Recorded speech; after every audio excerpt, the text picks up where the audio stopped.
We're all set now, thanks. Excellent, thank you very much. So good morning, everyone. It's 9:31 and it's May 13th. I want to welcome everyone to the meeting. I call this meeting to order. I look outside and I see nothing but blue sky. So it's going to be a great day, I think. All right, so Madam Clerk, item number 2, can you please do the roll call?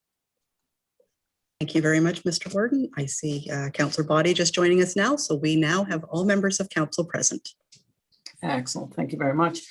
Item number 3 is the acknowledgement.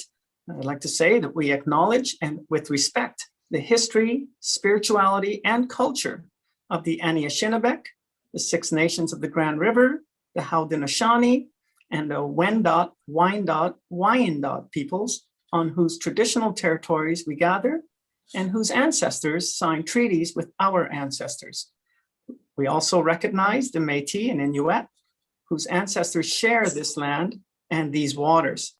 May we all, as treaty people, live with respect on this land and live in peace and friendship with all of its diverse peoples.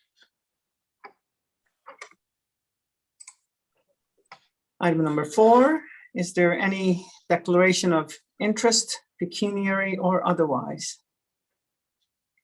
I do not see any hands, and I would just say if one comes up during the course of the meeting, I would ask you to declare it at that time.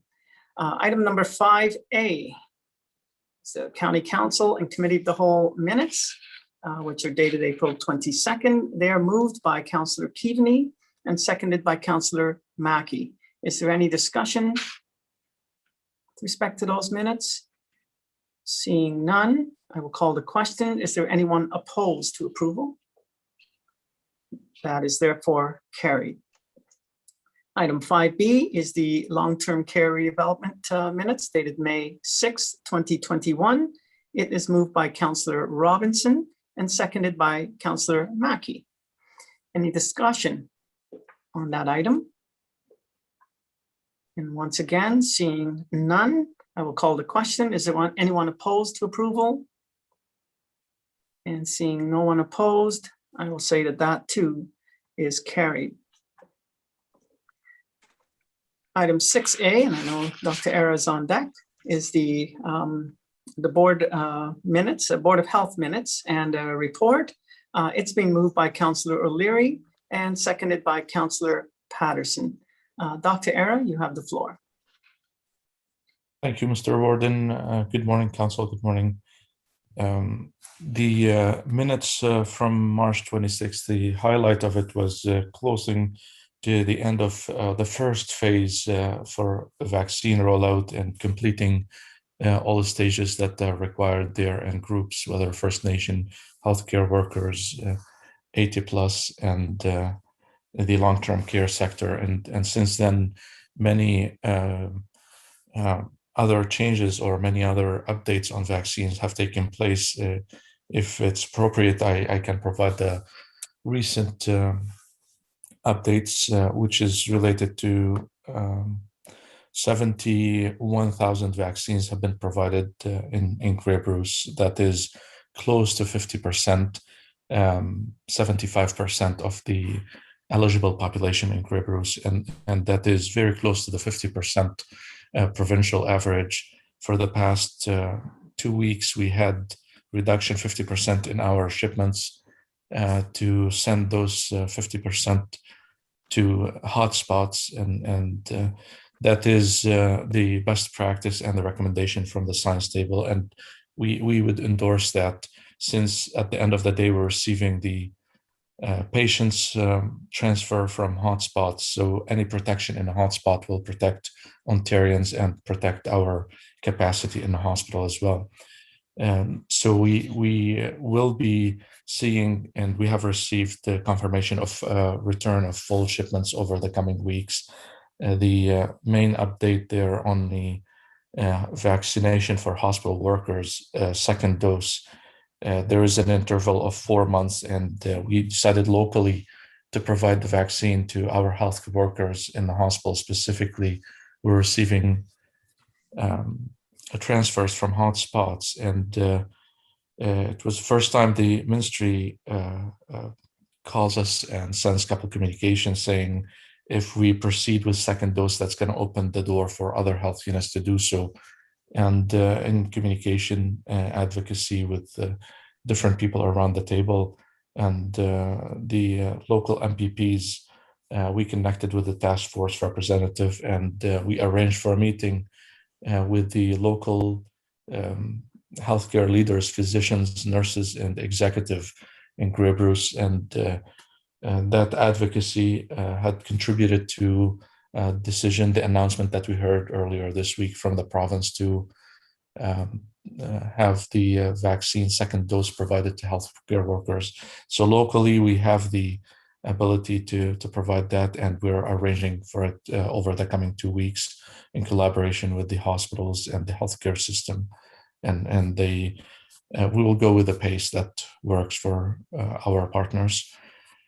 School update remain closed. Nevertheless, we are ready in Grey Bruce to reopen schools as soon as we receive the green light from the province, and that is based on our epidemiology and communication with the Director of Education for the 2 boards. And it's worth mentioning the situation report or the situation in Grey Bruce. We have a number of new cases on a daily basis. The average of it remains manageable, and there is fluctuation. Yesterday was 13. I suspect today will be close to 0, as it could be 1 or 2. And this variability does not change the average around 5 or less than 5. No outbreaks in long-term care or retirement homes or hospitals or childcare. This is as good of a situation as it gets after a third wave. And I am cautiously optimistic that we cleared the third wave and we will proceed with rolling out the vaccine. One final item there is on the stay-at-home order. There is advocacy from all MOHs to extend the stay-at-home order until after the the long weekend, sorry. So although we are in a very good position, I see the benefit of that advocacy for extension of a few more days. And that's my update with the highlights from the minutes, Mr. Warden. Thank you very much, Dr. Era. Councillor Patterson, before I go to questions, is there anything that you wanted to add? Yes, there is. Thank you, Warden Hicks. Good morning, County Council. The board welcomed Dr. Zayed as a physician consultant. Dr. Zayed was interviewed in October of 2020, but was not able to join the health unit until February of this year. A physician consultant is the first step in the process of becoming an associate medical officer of health. I also want to share the software booking system was purchased to implement specific vaccine clinics for prioritized groups. This system aligns nicely with the provincial system, which books specific age groups. And we welcomed Janice Jackson, who is the warden of Bruce County and the mayor of South Bruce Peninsula. She has joined the board to fill the vacant Bruce County seat. Thank you. Thank you, Councillor Patterson. We'll turn to questions now. First is Councillor Desai. Thank you very much, Mr. Warden. Thank you, Dr. Era and Chair Patterson for the update. My question is with regards to the recent announcement on the AstraZeneca vaccines. There was an announcement made that they're going to stop the rollout of the AstraZeneca vaccine, at least provincially. At the same time, federally, we're seeing that we are receiving a higher number of AstraZeneca doses. How do we envision the provincial decision of stopping the rollout of the AstraZeneca vaccine? How do we see that affecting the vaccine rollout in Grey County? My second question is with regards to the stay-at-home order. The major difference between the stay-at-home order this year and the one last year around the same time was around golf courses. The fact that golf courses this year are not allowed to open.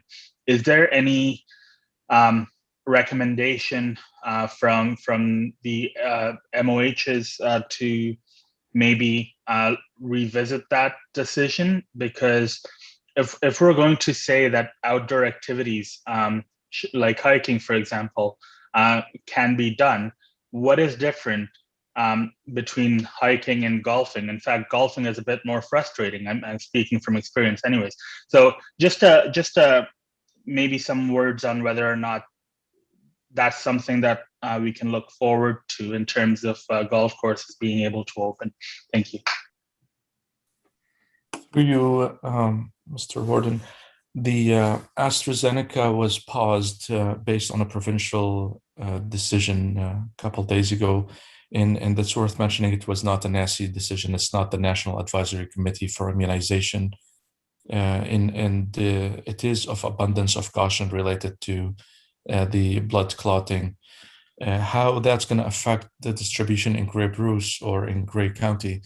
The bulk of the vaccine that we received, the shipments are Moderna and Pfizer. The AstraZeneca is being distributed directly from the ministry to pharmacies and through the health unit to primary care.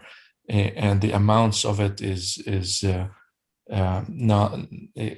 around 1,000 doses per week, or sometimes to 2,000.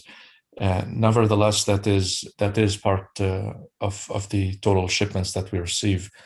The ministry provided initial reassurance that we will be able to use Moderna instead of AstraZeneca to ensure that bookings or appointments that have been booked for AstraZeneca are not being canceled.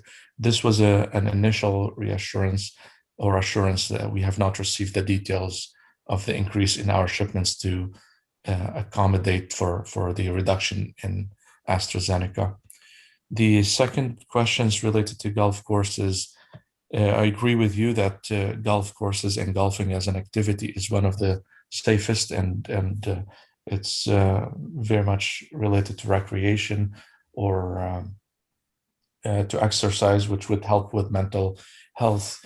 The main reason, my understanding, and that is a provincial decision from our provincial colleagues, my main understanding is the fact that the goal of restricting this activity is to reduce mobility. People who travel for golf courses might be traveling from hot spots. They can be traveling for long distance to spend a weekend or a week.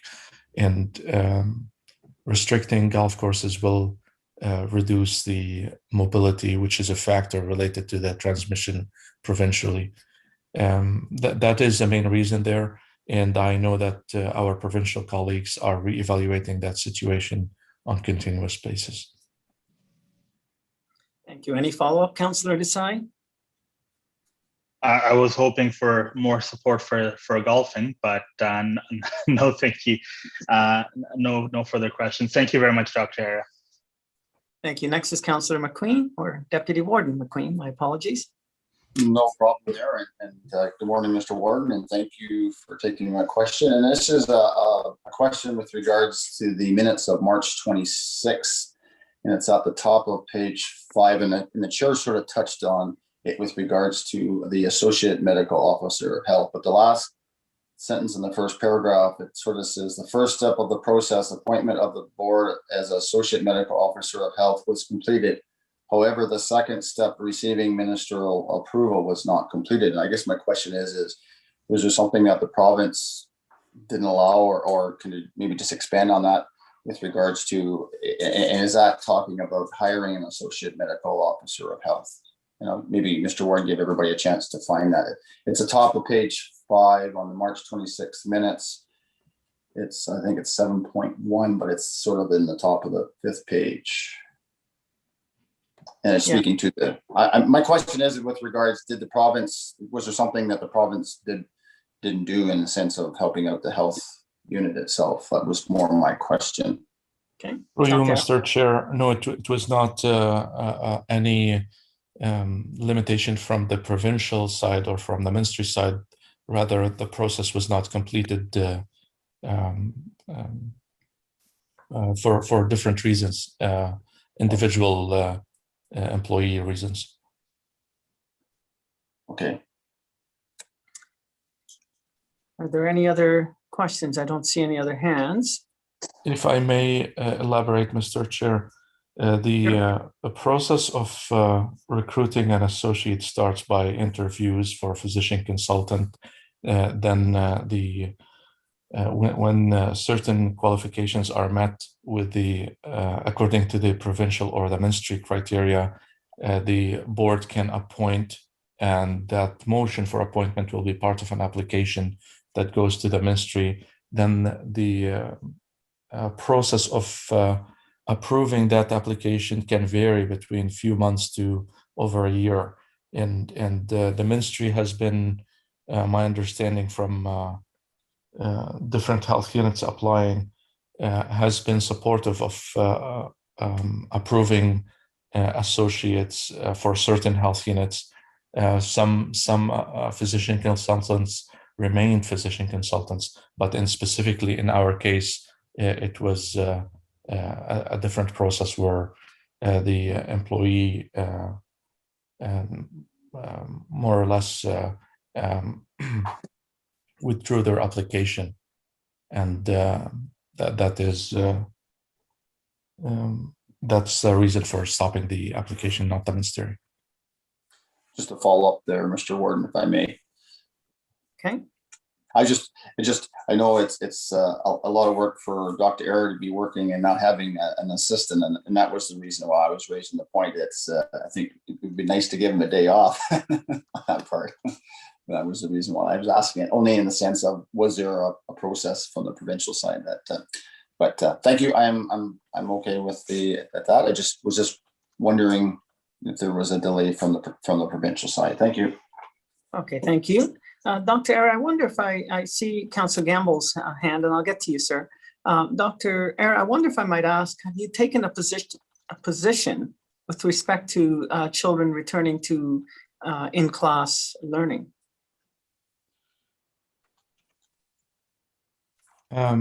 Sorry, Mr. Chair, if you can elaborate on the question.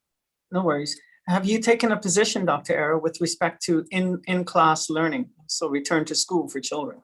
Right. Sorry, the line was not clear. Yes, the ministry asked the question whether health units could be ready to open schools with return to class learning within 2 weeks, 4 weeks, or more, and we put our hand up that we are ready within 2 weeks, and that's a decision that will come from the ministry, whether regional approach or universal approach across the province. Okay, thank you. Councillor Gamble. Yeah, to you, Warden. This morning on TV Toronto, the Prime Minister did a live interview, and the point of AstraZeneca came up, and he is solidly behind it. And he kind of pretty well blames our own Premier for the policy that's been taken in Ontario. I was just kind of curious what you know about that. Sorry, Mr. Chair, if the question could be rephrased, the quality of the connection was not optimal. No worries. Would you like me to rephrase, Councillor Gamble, or would you? Yeah, sure.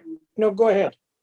So the question is, if you know anything with respect to the comments made by the Prime Minister this morning, I guess essentially pointing the finger at our Premier with respect to the province's position on AstraZeneca.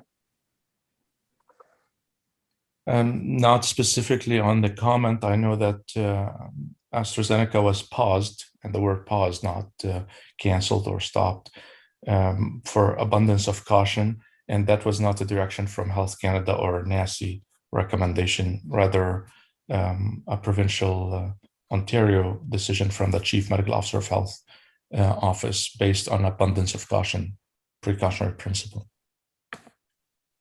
Councillor Gamble, anything further? Okay, thank you. Thank you. Okay, Councillor Keaveney. Thank you, Mr. Warden. Good morning, County Council and Dr. Era. Dr. Era, I wondered if I could ask just, I guess, for your prediction, when the lockdown is lifted and we return to a color-coded system in Grey and Bruce, would you suspect if things continue as they are that we may go back to a green designation? Through you, Mr. Chair, yes. Anything else, Councillor Keaveney? No, and Dr. Eric is surprised for the shortest answer. He needs to attend the AMO conference for that.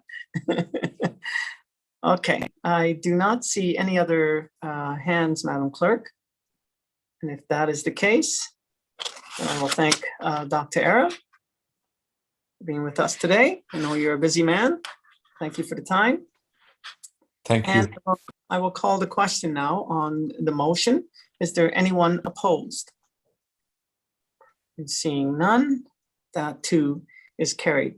Moving on to item number 7, we have 4 bylaws before you. The motion is being moved by Councillor Robinson and seconded by Councillor Keaveney. Is there any debate or question with respect to those 4 bylaws? Mr. Warden? Yes, go ahead.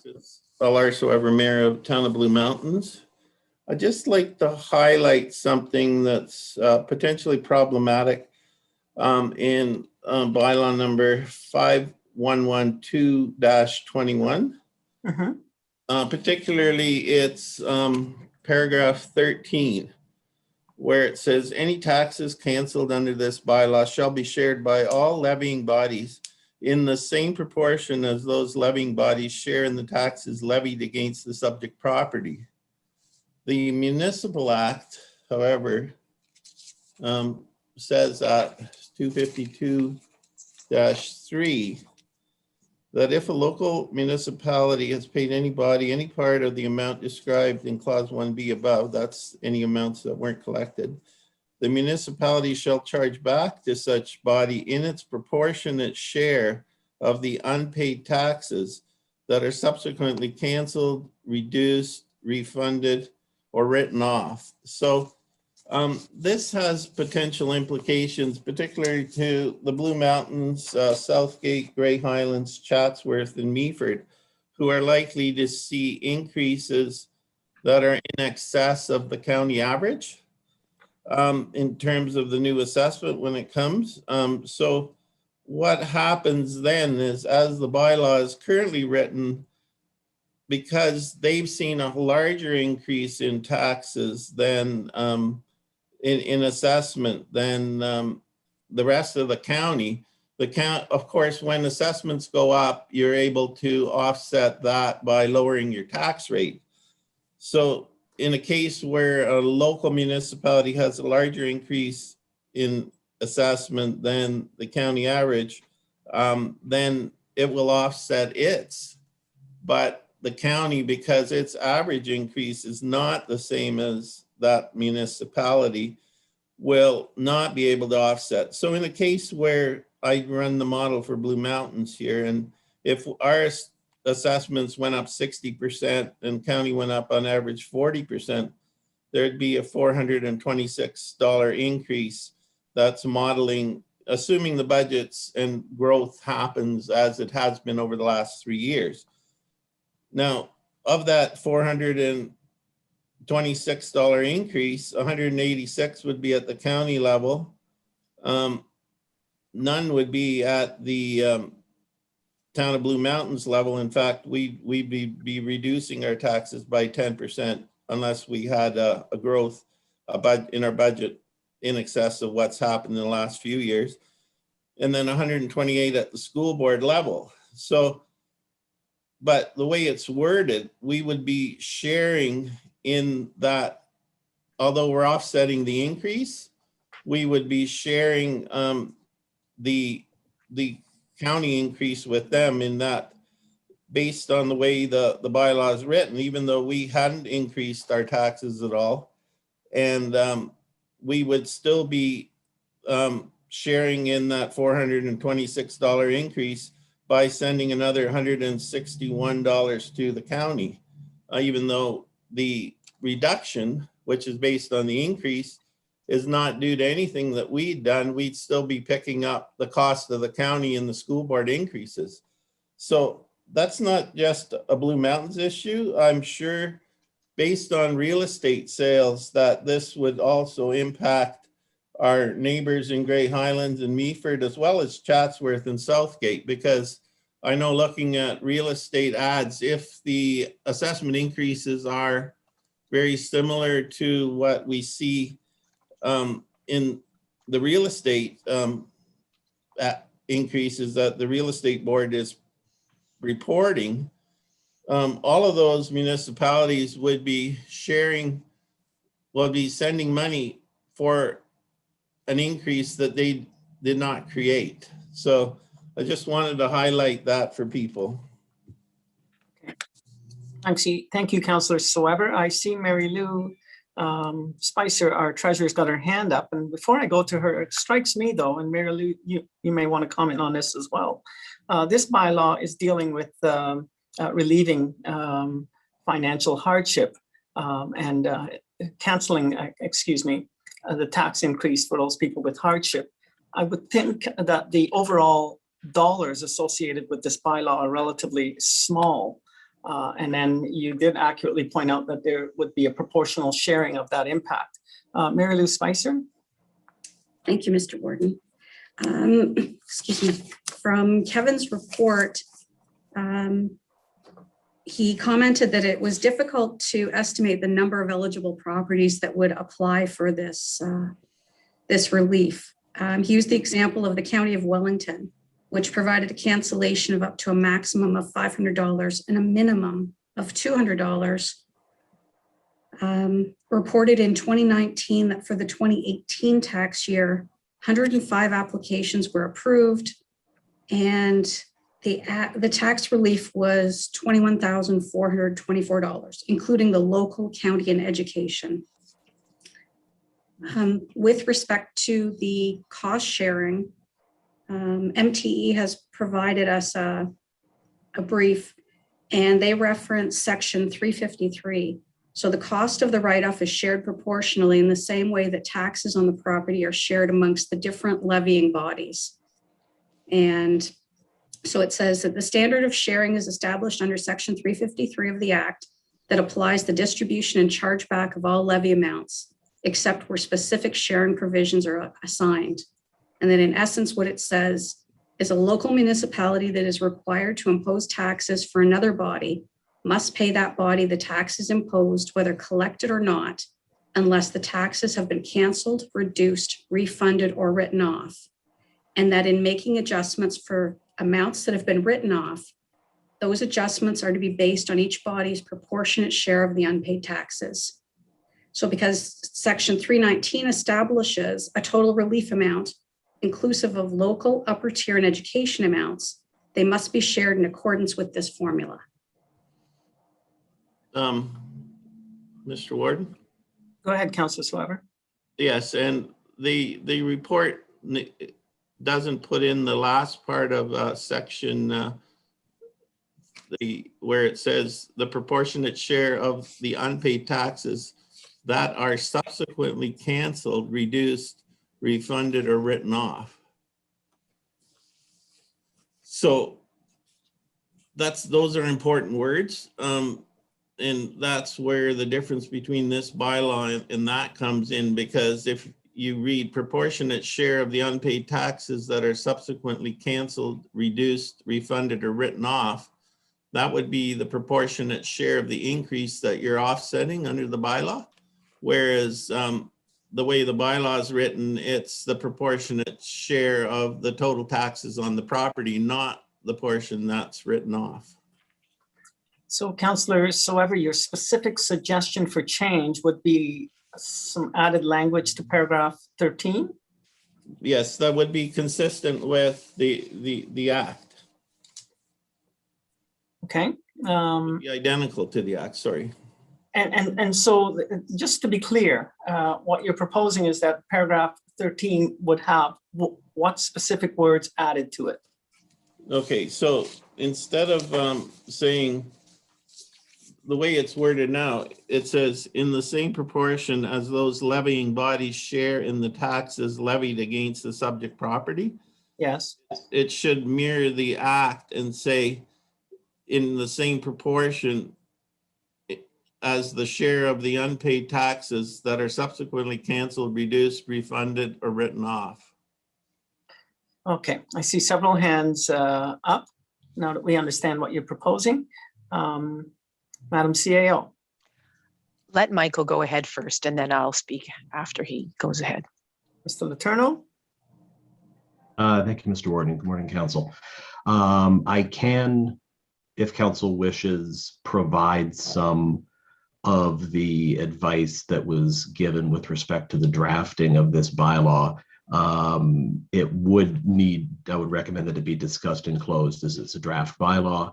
But we could, however, take back any suggestion with respect to amendments to make sure that any concerns with alignment to the statutory provisions is properly carried out. I would note that the taxation provisions in the Municipal Act need to be aligned with taxation provisions in the Assessment Act and in the Education Act with respect to school taxes. So it would, if changes are contemplated here, I would suggest that we review to make sure that we are making sure all those changes are compatible with everything. So are you suggesting, Mr. Letourneau, that we put this off for a bit to have that review, or that we going to further discussion in closed session? Either is workable for as far as it goes legally. We could either take it back or discuss it further here. Thank you. Thank you, Mr. Warden. Council, my recommendation would be, given the complexity of this and how important it is that everyone understands it clearly, that we bring this back. I would want to not only have Michael have an opportunity to review this in a fulsome way, as well as Mary Lou, but also with our tax consultant, Mr. Freeze. So if we could have that time, please, we'll bring this back to the next meeting. Very good. So with that said, then I guess the proposal would be to change the motion to approve bylaws 511321 through to 511521, and to bring back 511221, correct? So and would ask the movers if they're agreeable to that amendment. That's Councillors Robinson and Keaveney. Yes, Mr. Warden, it's Christine Robinson, and I would be prepared to move that. And Councillor Keaveney? Yes, Mr. Warden, I would agree to second. And Madam Clerk? thank you. I think, sorry, I don't want to jump in. I do think we just need a deferred motion so that we are deferring bylaw 5112-21 to the May 27th meeting. I'll move that motion. I'll move that motion. Okay, so moved by Councillor. I'll second. Deputy Warden McQueen, and seconded by Councillor Woodbury. I did see his hand first. And so then if Councillors Robinson and Keaveney are fine after we vote on the deferral, then we'll have motions 5113 through to 5115 for adoption. So is there any discussion on the motion to defer? Seeing no discussion, I'll call the question. Is there anyone opposed to that motion to defer? And that is carried. So onward we go now to the main motion, which is all of the others that we approve, 113, 114, and 115. Call the question. Is there anyone opposed? Seeing none, that is absolutely approved. Thank you very much. Okay, moving on. We're on to item number 8, good news and celebration. Is there anyone with anything to report? Councillor Desai. Thank you, Mr. Warden. I just wanted to report that Road Rock Highlanders completed their second annual fundraiser for the hospice. This time, instead of 19 days, we did it over 10 days, and we raised $12,290 for the Chapman House Hospice. And we want to thank everyone who donated and participated towards a great cause. Again, with the hospice, the annual hike for hospice continues on until May 31st. And as of Monday, they had raised $61,546 of their $200,000 goal. And as I end this, I just want to say it's very heartening to see that people have continued to come together figuratively obviously, and they've continued to do these charitable events, and they've been charitable with their time, with their money, and it makes me very proud to be a representative for these lovely people who call Grey County home. Thank you, Mr. Warden. Thank you very much, Councillor Desai. And next is Councillor Potter. Sorry, a little slow getting to my microphone button, Warden. I'd like to do a couple of quick updates on a couple of things that you also were part of. And one was our Rabbit Task Force public meeting last Wednesday. We launched something called the Speed Test Challenge, where we're asking people to sign on to the Canadian Internet Registry Authority website and conduct a speed test to see how fast their computer is, especially in the rural areas. And so far, the last update I had, which was a few minutes ago, was that we are up to about 1,118 tests in about a week. So the public have really signed on. There are also people who don't have internet at all and who have simply called in or texted us or whatever to let us know that they don't have internet connectivity at all at where they are. So there's something close to 1,150 people so far. We're hoping to get about 2,500 in the month of May, so we're well along. Thank you for taking part in that. I know you didn't speak, but your support is appreciated. Also, Deputy Warden McQueen.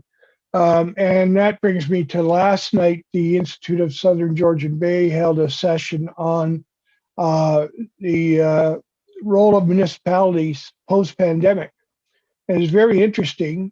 I was one of the speakers, along with Councillor McQueen, Councillor Klumpus, and we were joined by Mayor Saunderson and Mayor Bifulci from Collingwood and Wasaga Beach, respectively. A lot of interesting comments and a lot of interesting questions, and a lot of good responses in the chat room. A lot of the public had questions, but really came to understand the complexity of the role we play and what we face. That is not, one or two issues for us. It's a whole menu of them, and trying to deal with them was already difficult, and it's even more so now and will be in the future. So that was very interesting, and I thank the Institute of Southern Georgian Bay for holding that. Yes, I have to agree. It was a very good session. I was glad I was able to watch, and I thought that all of you did a very good job of presenting. It was an excellent session, and bravo, by the way, to both Town of Blue Mountains and Grey Highlands for the active participation people have had with respect to drawing attention to the need for robust broadband. Anyone else? Councillor Keaveney. Thank you, Mr. Warden. And I wanted to announce that this week, the municipality of Meaford received national recognition for its Report a Concern website portal from the Canadian Association of Municipal Administrators, CAMA. The municipality was presented with the 2021 CAMA Willis Award for Innovation in the under 20,000 population category during a virtual awards of excellence ceremony held on May the 12th. So we were really excited to receive that award, and I congratulate our staff for their hard work in pulling that new report of concern together for our website. It's being really well utilized, so it was a great honor for me. Congratulations. Anyone else? Councillor, I see Councillor Desai with his hand again. Thank you, Mr. Warden. Sorry, I did forget one piece of good news. Recently, Markdale was the subject of a documentary filmed by Jesse McCracken, who is a local filmmaker, and the documentary was aired at the Hot Dogs Festival. I'm not sure if everyone had a chance to watch it, but it was a lovely documentary. It was shot in black and white and sort of has a nostalgic tone to it. Highly recommended. Thank you. Thank you for that. And Councillor or Deputy Warden McQueen. Thank you, Mr. Warden. And just to bring County Council up to date, what's happening in Grey Highlands as far as a couple of locations. We have hired the company Partnerships and Planning, and we have gone through quite a few visionarying sessions. We actually have had 6 with regards to the Beaver Valley area, and also 2 with the downtown Markdale. And we're looking at 2 aspects of that is how do we move forward with our revitalization of downtown Markdale, and also how do we look at the future of the Beaver Valley, and as a part of that is the Talisman package and the joint venture that we've entered into. So anyway, if you wish to follow that, or they are available on a YouTube link, and certainly quite interesting of the comments that we have received from those that have participated. And anyway, it's sort of an exciting time to get that feedback. So anyway, just an FYI to what's happening there. Thank you very much, Deputy Warden. I don't see any other hands, Madam Clerk. So if that's the case, we will move on with adjournment. Item number 9, it's being moved by Councillor Hutchinson and Councillor O'Leary. Any discussion? I'm gathering not called a question. Anyone opposed? And seeing none, that is carried. Thank you very much. We'll take a second to switch over to our Committee of the Whole. Get myself sorted out here. Okay, so we are now gathered as a Committee of the Whole. I call the meeting to order. Is there any declaration of interest, pecuniary or otherwise? Councillor Keaveney. Thank you, Mr. Warden. And I do need to make a declaration on item 6C, PDR-CW-13-21, the SkyDeck Plan of Condominium Report. And the reason for the declaration? On the basis that I have an ownership interest in a portion of the parcel of land under consideration. Thank you very much. Is there any other declaration of pecuniary interest? Seeing none, I would just say that if one does arise during the course of the meeting, I would ask you to make your declaration at that time. Okay, item number 3A is we're at 10:14. Madam Clerk, I'm just gonna maybe check in with you. We have 2 delegations. I know one had to cancel, but the other one was scheduled for 10:15. I'm just looking at the schedule. It's now pretty much 10:15. Yes. Would it be the preference that we deal with the delegation and then maybe go back to the business, regular business? If council is amenable to that, that would be ideal. Mr. Wilson had to cancel this morning, and we're going to rebook him, but Gemma Mendes-Smith has joined us. Okay, well, with that said, then I think I would maybe be respectful to our guest. Gemma is here. I don't see her in my list here, but is she present? Yes, I am, Council Warden. Good morning to you. Good morning. Always a good thing when you're here. So if you're ready to go, I would say that you have the floor. Thank you. And am I allowed to share my screen? Absolutely. Oh, okay, wonderful. Thank you. Thank you very much, Warden and Council members, for the opportunity to share with you what we've learned a little bit this year through our research. I am going to share just a few things that we've discovered and spend most of my 5 minutes with you talking about the prevalence of, we wanted to understand what the prevalence of the precarious employment was in our region. And really looking at how basically what we might do to build responses through what we understand. And just starting very quickly with The unemployment rate, we wanted to kind of talk about this. It's such a top of mind topic at this time. We have been predominantly and for a long time been in a really low unemployment situation, where we had seen in 2018 3.7% unemployment rate, but in 2020 we saw a 7.2% unemployment rate. And when we look at that, of course, the pandemic had a lot to do with that. So we were looking, though, when you have a chance to read the local labor market plan, you will see that we have seen some economic recovery in some of our industries and sectors, but not all. And so some are continuing to struggle through that.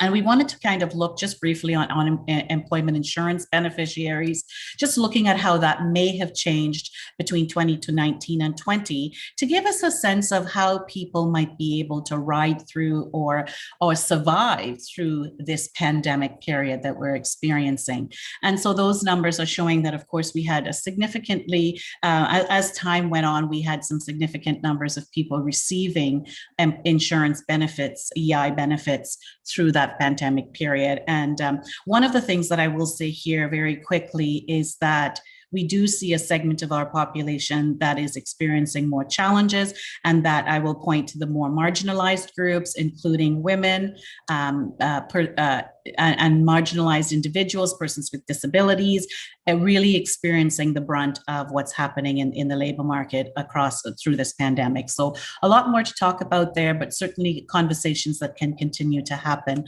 around how we might build strategies for people to re-enter into the workforce after the pandemic. Some of the work that we did through 2020 as well was to talk to people in our community about the impact of COVID-19. We had 2 surveys, and I'm sharing just briefly with you today the phase 2 report. We had over 350 people respond to the survey, and we asked very specific questions about how this pandemic was affecting them. And we also asked questions back in June. But what we wanted to share with you is that precariously employed individuals seemed to have suffered the most, and we wanted to compare those from that report with you. So what we're seeing is precariously employed individuals are more likely to be younger in our region, have lower levels of education, and approximately 1 in 4 of those respondents have at least one dependent. And so we're seeing the ability to work from home and care for children or dependents, and homeschooling and schooling from home, not homeschooling.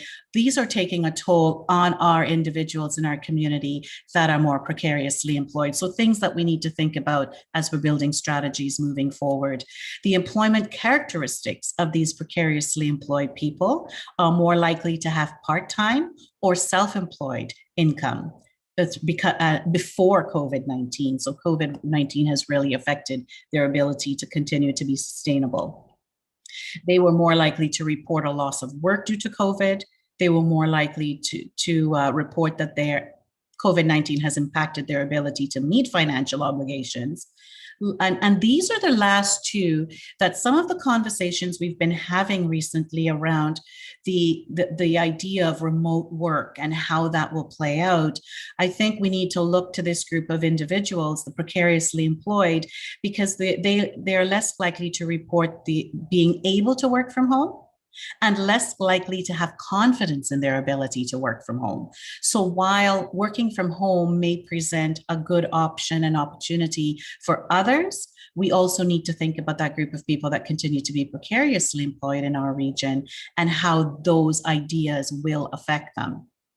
And so those are the responses we had from people who through responding through that COVID-19 impact. And the other things we saw was that mental health piece. A lot of people were talking about their physical and mental health. That was really high on the charts both for themselves and for persons that are in their care and in their families. So really looking at how do we help people through that struggle with the mental health pieces. Now, the third, and I know I'm going very quickly, but I just wanted to give you as much as I could while I have you as a captive audience. And the third piece of work that I want to share with you today is this report that we took on. And I will have to say a lot of the push for understanding the prevalence of precarious employment in this region came from Grey County and Bruce, but mostly great through the work of the Poverty Task Force, the Children's Alliance, and the leadership that's happening there. We've had many conversations with those groups over the years, and it's always, let's talk more about this idea of precarious employment. In our world, in the workforce development world, we look at this as, okay, can you get to work? What are the barriers? Transportation and so on. But as we talk to our partners, there's a lot more that happens in someone's life that really affects that causes them to be precariously employed or enter into that situation. So this over 24-page report gives us a lot of data. And I wanted to start off by saying that the purpose of this research, this particular piece of research, was to understand and measure the prevalence of precarious employment in our 4-county region, and thereby being able to have a benchmark where we can then move forward and build those plans around. So to start off, between 2010 and 2019, the 4-county region had a greater proportion of part-time workers than the average, or than the Ontario average.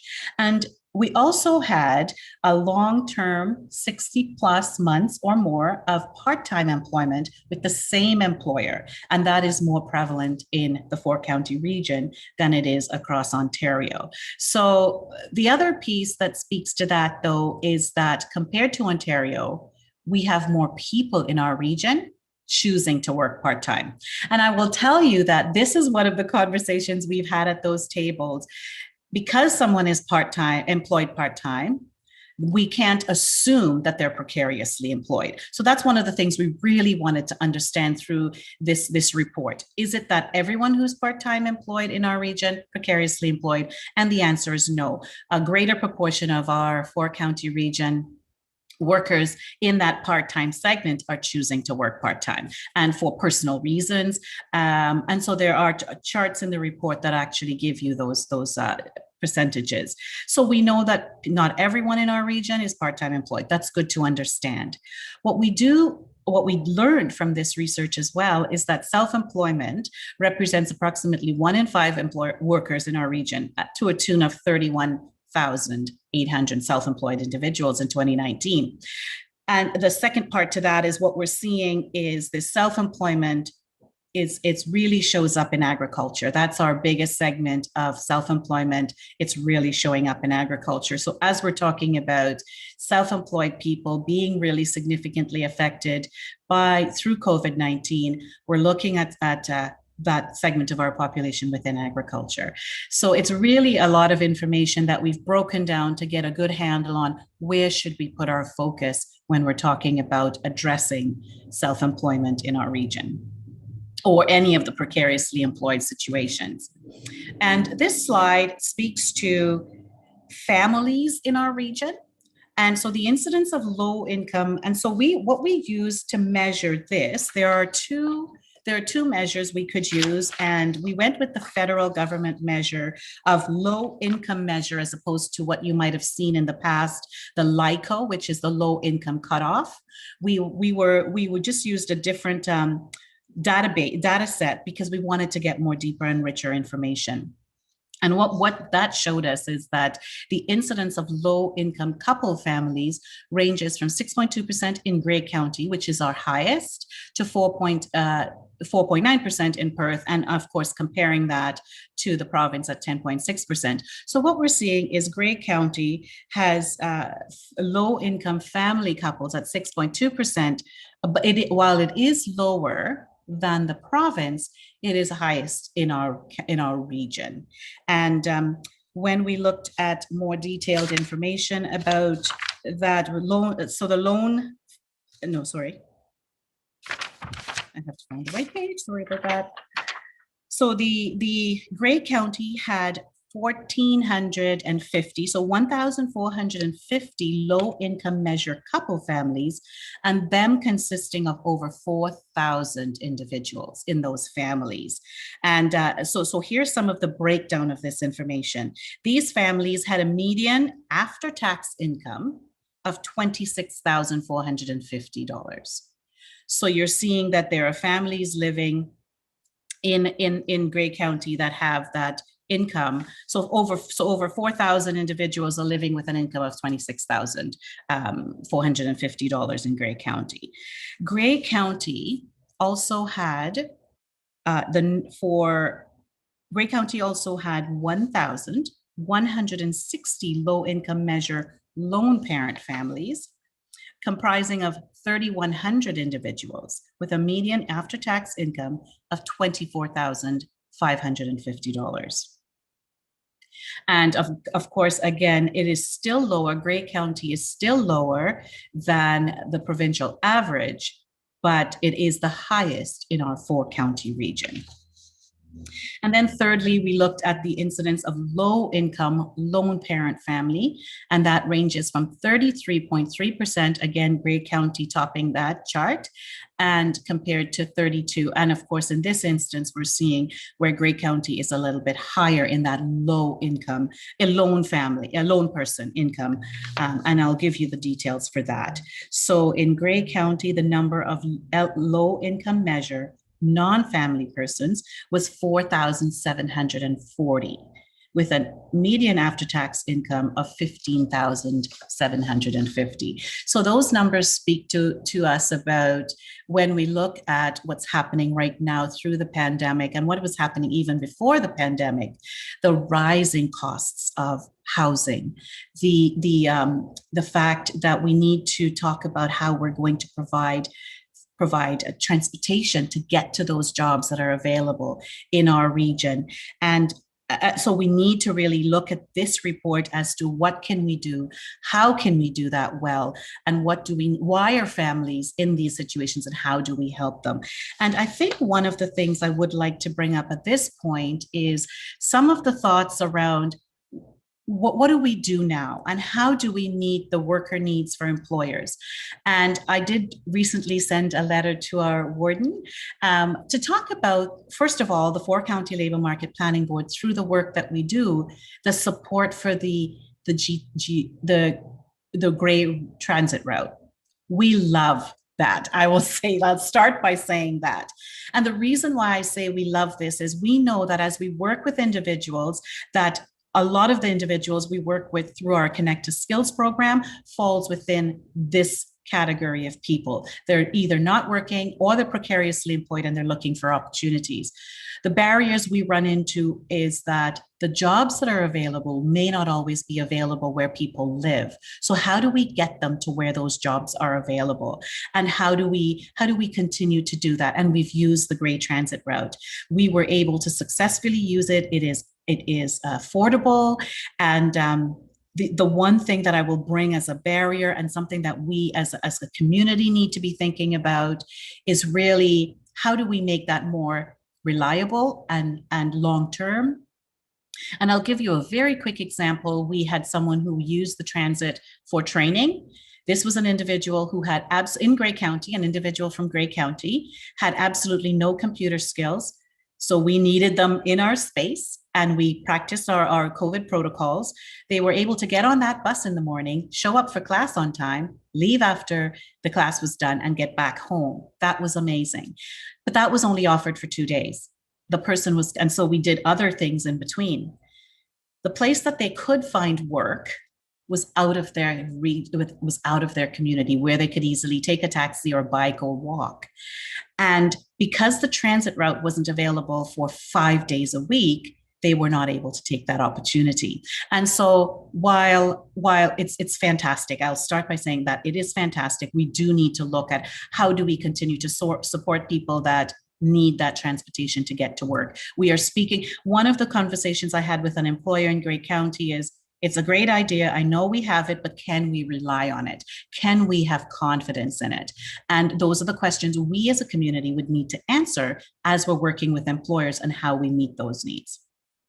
So connecting people with the skills, and part of what we do, part of what our other employment services do, like the Y employment services and Leeds employment, this is what we need to address as a community and to get to the people where they need to work. So we have situations where people are living in communities where they may not have a good reputation, but they're ready to change that. And for us to give them a chance, we want to be able to have that opportunity to share, to get them to where they need to be, and that may be outside of their community, to build their capacity. So the last thing I wanted to mention to you is that based on this precarious employment work, we quickly realized that there's more work to be done. But this work is not around research. This work is about identifying who people are, what the stories look like in our community. And again, our partners are intended to be the Poverty Task Force and other groups. Social Services has been amazing, Grey County Social Services, in working with us through some of these challenges. We work as a partner as a partnership to get people to where they need to be. So it's happening, but can we be more efficient and effective in what we do? And thank you, Barb and her team, for the wonderful partnerships that we're able to have. But this precarious living series is us saying precarious employment or precarious living exists in rural communities. Here's what it looks like, and here's what we need to do to help move that along. And so you will see a lot of the talk around precarious living coming out, so we can look at all the facets that affect people's lives in rural communities. And we hope that we look forward to engaging with the county to be able to do this work effectively. And I'd like to say thank you for your time. Thank you very much, Gemma. We can always count on you to be lively and to continue sounding the drums, of course, on affordable housing and transportation. We've been hearing that theme from you over and over again. I wonder if I might ask a question, and could we go back to the main screen so I can see if there are other hands as well, please? But Gemma, I wonder if you, and this may not be a fair question, but I'll ask it in any case, and you tell me if it's unfair. You are precariously employed when what? Oh, that is a good question. And I have a definition. And actually we use the definition from the federal government. And so someone is considered precariously employed if they are part-time employed, including both duration and reasons for part-time, temporary employment, and with the threat of permanent layoffs, self-employed, and the low income measures of both the individuals and the families. So when Stats Canada looks at someone and talks about precarious employment, it's the fact that they may, so I will actually say this, and you might be completely surprised. I am precariously employed. I don't consider myself precariously employed, but the reason why I'm precariously employed is I have a contract with my employer and it ends every March. So if the provincial government decides that they're not giving us funding come April 1st, 2022, I no longer have a job. So I am precariously employed. And so it moves on for people who are self-employed, who may not always have steady income, part-time employment when you cannot meet your financial obligations through employment. Those will all be considered precariously employed. Thank you for that. And Gemma, I would just say, I know that you will always have a job. Thank you. All right, Councillor Potter, you're next. Thank you, Gemma, for your presentation. Always good to see this kind of information to help us with our planning. It always strikes me, and this came up last night in the event I took part in with the Institute of Southern Georgia Bay, talking about that we not get too centralized. And so you're talking about training programs and people need transit to get to the training programs, but maybe we need to look at it from the other direction and look at spreading the training programs around a little bit so that they're available in more communities. We tend to centralize things just because of population and demographics and that sort of thing.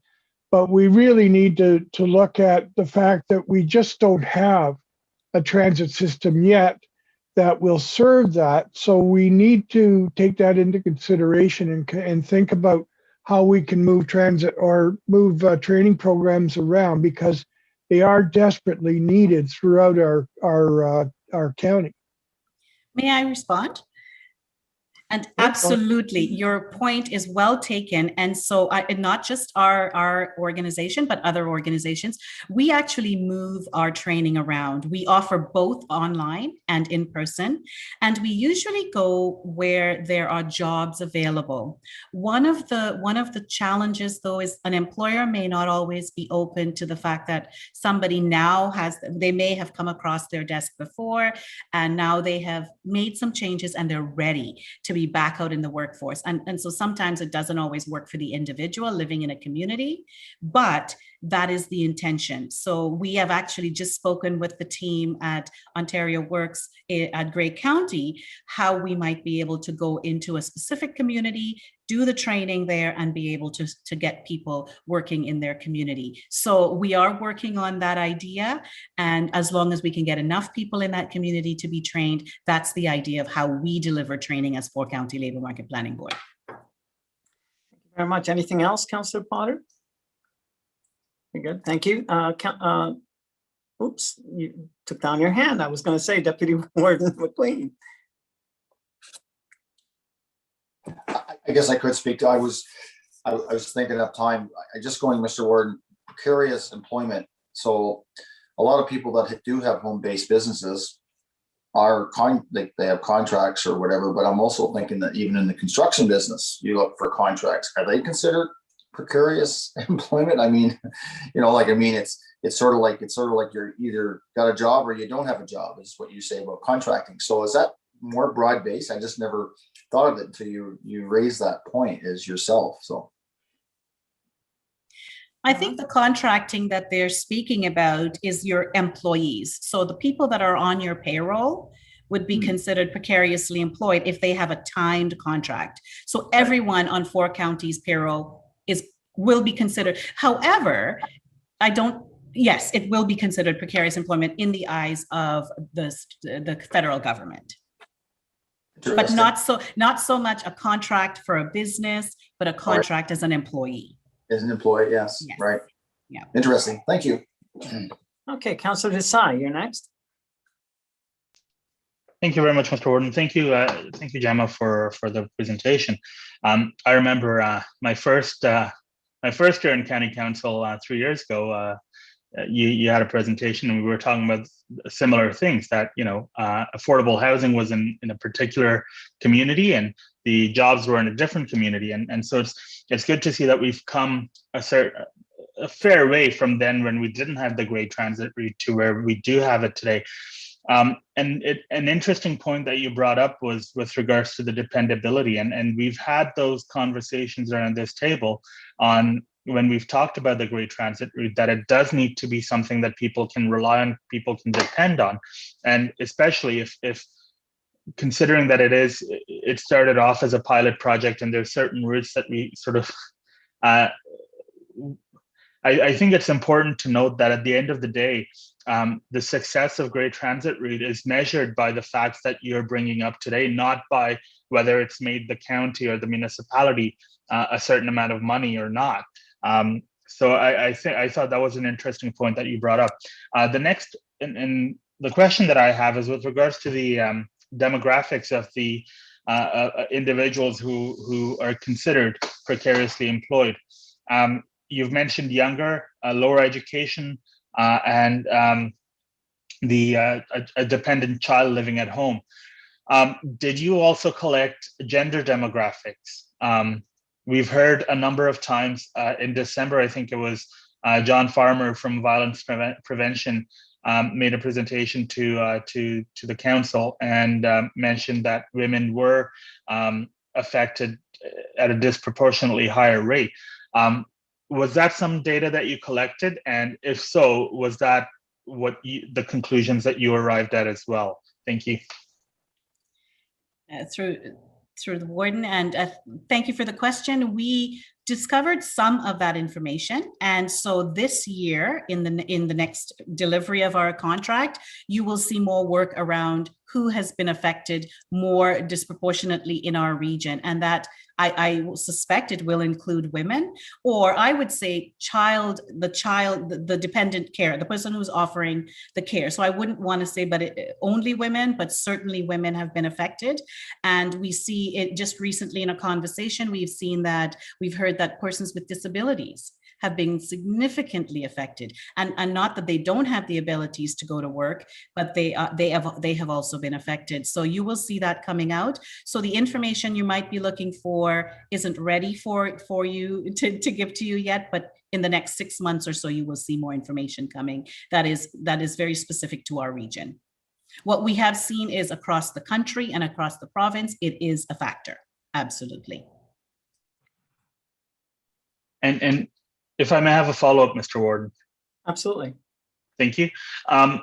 In addition to the gender demographics, would you also be collecting demographics around ethnicities and whether someone is a recent immigrant as compared to not being a recent immigrant or not being an immigrant at all? Is that how deep would you delve into the demographics is my question. Thank you very much. Well, I think we have some direction. We were just given some direction. It's really important to know what our community wants to know about the research that we're doing. And so this is month 2 of our year, and there's lots of time to figure out, because what we do is we go out and we purchase the data that we need. So I will make a note of what you have just asked and speak with our consultant to make sure we can purchase those data, because we want it very specific to our region, and that's the only way we will get it. So we want to talk about ethnicity and how long they've been in our communities, and diving into some deeper demographics, definitely. You're good, Councillor Isai. Thank you. Next is Councillor Keaveney. Thank you, Mr. Warden, and thank you, Gemma, for speaking with County Council today. And this is just such an excellent report and so much information, and I look forward to hearing more about precarious employment. And it has occurred to me, Gemma, that I think there's a real educational opportunity here for employers in our region and some will certainly be aware, and perhaps some aren't, of the fact that they are providing precarious unemployment, and recognizing that we do have that low unemployment rate, and that there is a lot of difficulty for employers to secure employees and to retain them. And perhaps if there was a better understanding of the issues facing the staff that they're hiring, maybe there's a connection there that can help eliminate some of the issues that people in precarious employment are facing. Absolutely. And I think now is the time to have those conversations, because traditionally some of our employers may have been able to tap into some other sources, and meaning temporary foreign workers or international workers. And now that we're in a pandemic lockdown situation, there's no more the availability to go anywhere. And we really need to put stock in and value in the people that are already in our community. And it could be as simple as ramping up their skills. They may not have the skills right now, but in a few weeks, in a couple of months, they may be able to do that. And so we need to have those conversations with our employers to say, let's look at who's here. They already live here. So housing has been removed as an issue. How do we ensure that we can engage them in the workforce? And I think you're absolutely right, Councillor Keaveney, we need to look at that conversation with our employers. Anything else, Councillor Keaveney? Thank you, Mr. Warden. No, not at this time. Great. Madam Clerk, I don't see any other hands. Do you? No, sir. Okay. With that said, then I want to thank our delegate, Gemma. Thank you very much. Always interesting and dynamic. And thank you for your time today. Thank you for the opportunity. All right, Council, we have been sitting for over an hour, so I'm going to suggest that we take a break and come back, let's say back at 11 sharp.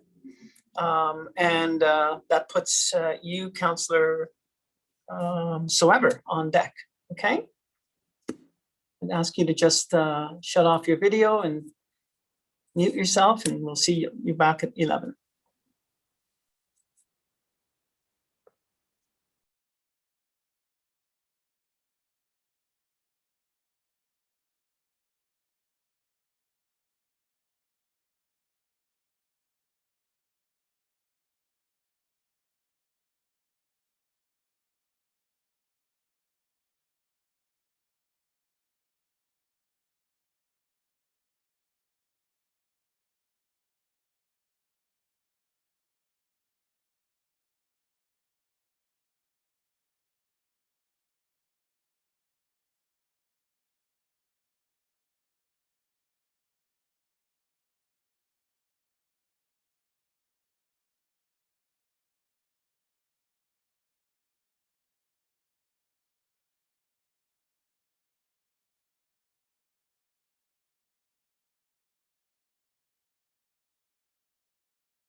Okay, it's 11 o'clock. Are we back online?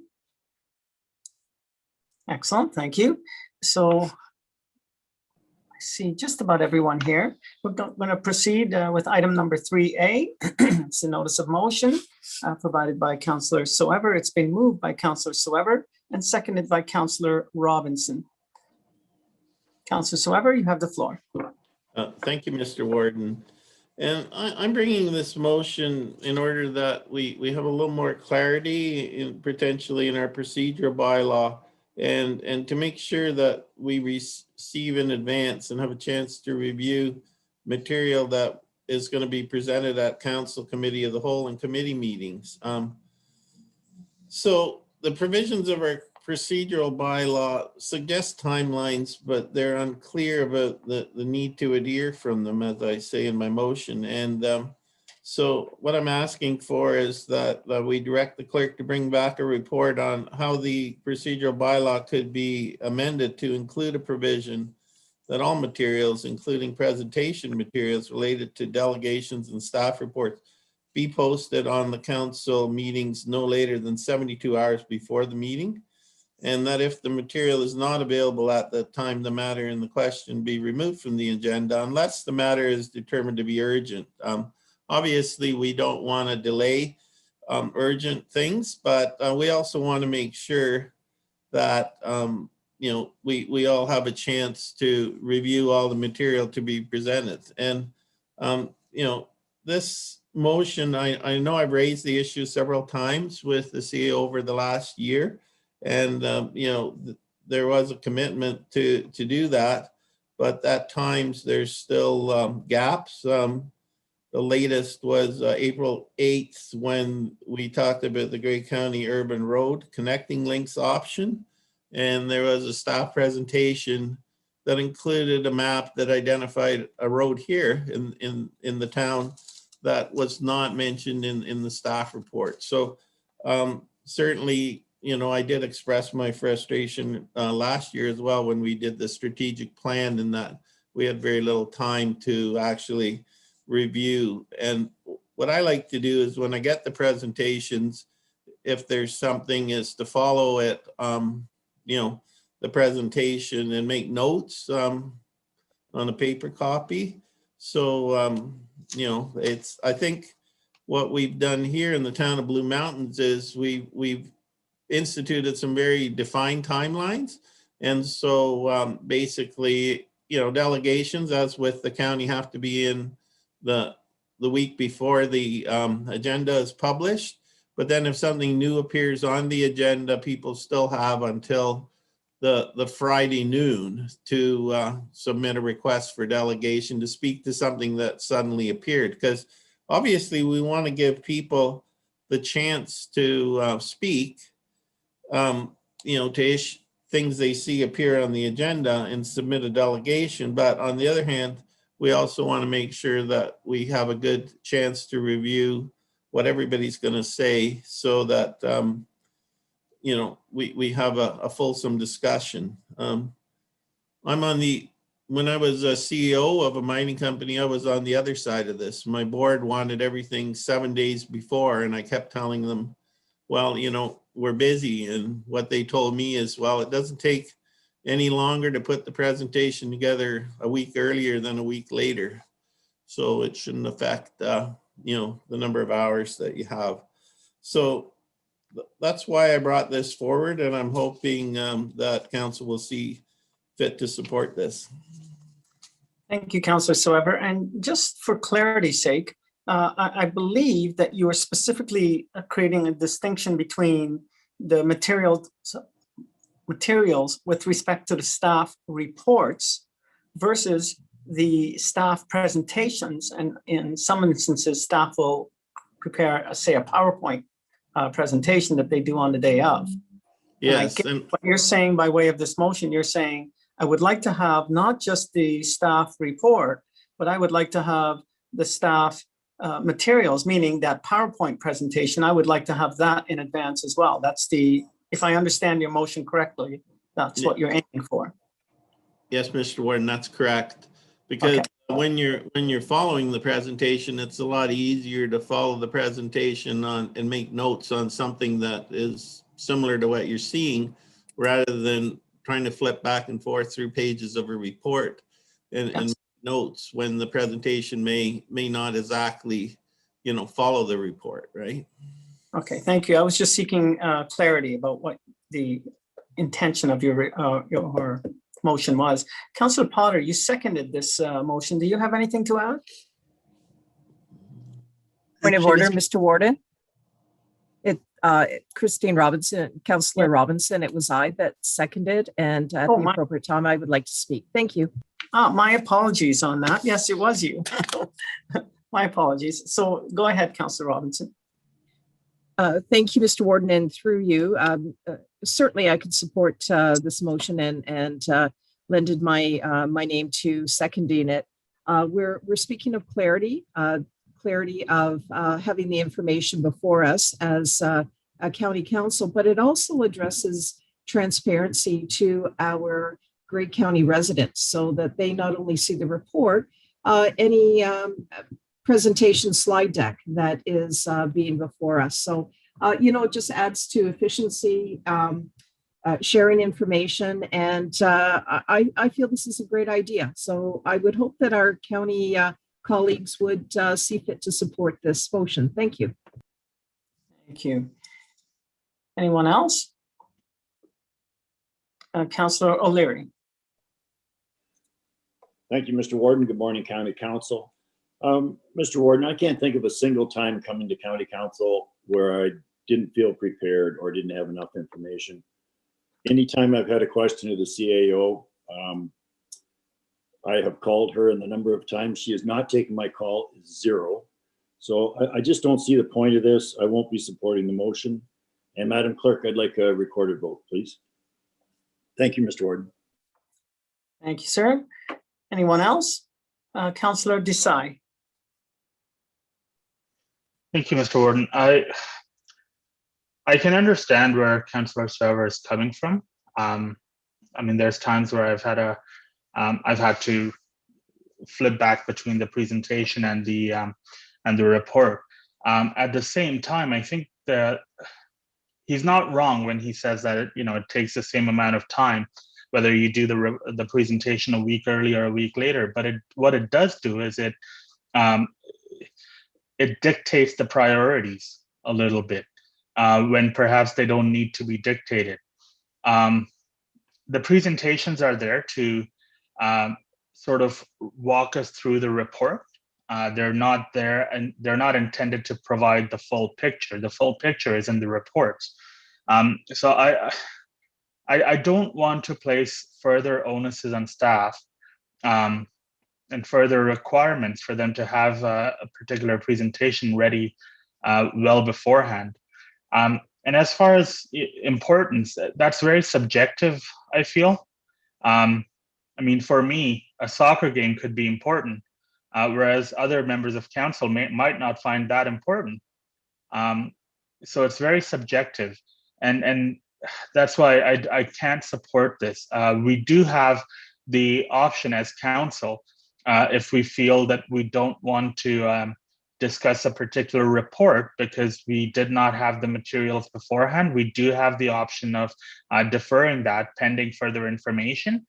And we can certainly use that tool that is at our disposal when we are in that position. Thank you, Mr. Warden. Thank you, Councillor Desai. Councillor Potter, you're next.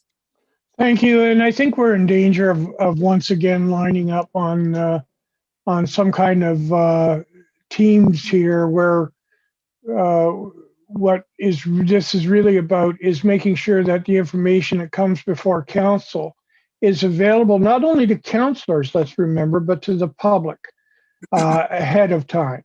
And I think that, we strive to do that certainly in our council meetings. And I think that should be a goal for county council as well, is to make sure that everybody has the information. As Councillor Swever said, we had one situation where a map that was not included in the staff report was included in the presentation made at council. And that map included some information that would be important to people in our community.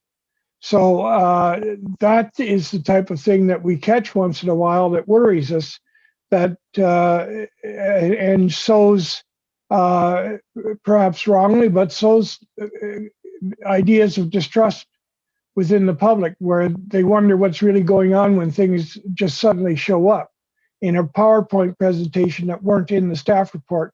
So I don't think this is impossible bar to be met. I think it's something we all try to do, and I do think that that we need to work as a whole council and not line up in factions. Thank you, Councillor Potter. Deputy Warden McQueen, you're next. Well, thank you, Mr. Warden. And I don't want to get into specifics of certain, I just think in the sense that it was mentioned about the open and transparency, I think in best practices, if we can do it, certainly there's circumstances that may arise that the information doesn't come, at the same time. But I think if we can strive to try to have it as soon as available, not only to us, but the viewing public, I think that's something that we need to strive for. Something I commented last night on the session that I was on with a number of mayors was, what changes have you seen with council? I will say over the years of being on council, we have a public that's more engaged and does follow more of what we do. And I think from that aspect, I think we need to be very, very open, and the information that we are provided with is timely and is also there for the public. Thank you. Thank you, Deputy Warden. Madam Clerk, I do not see any other hands. Yes, Councillor Body. Oh, my apologies, Councillor Body. You're on my second screen. Go right ahead. Thank you. I think two questions. First, for maybe Ms. Morrison. Do you update the procedural bylaw annually, or how often do you look at it?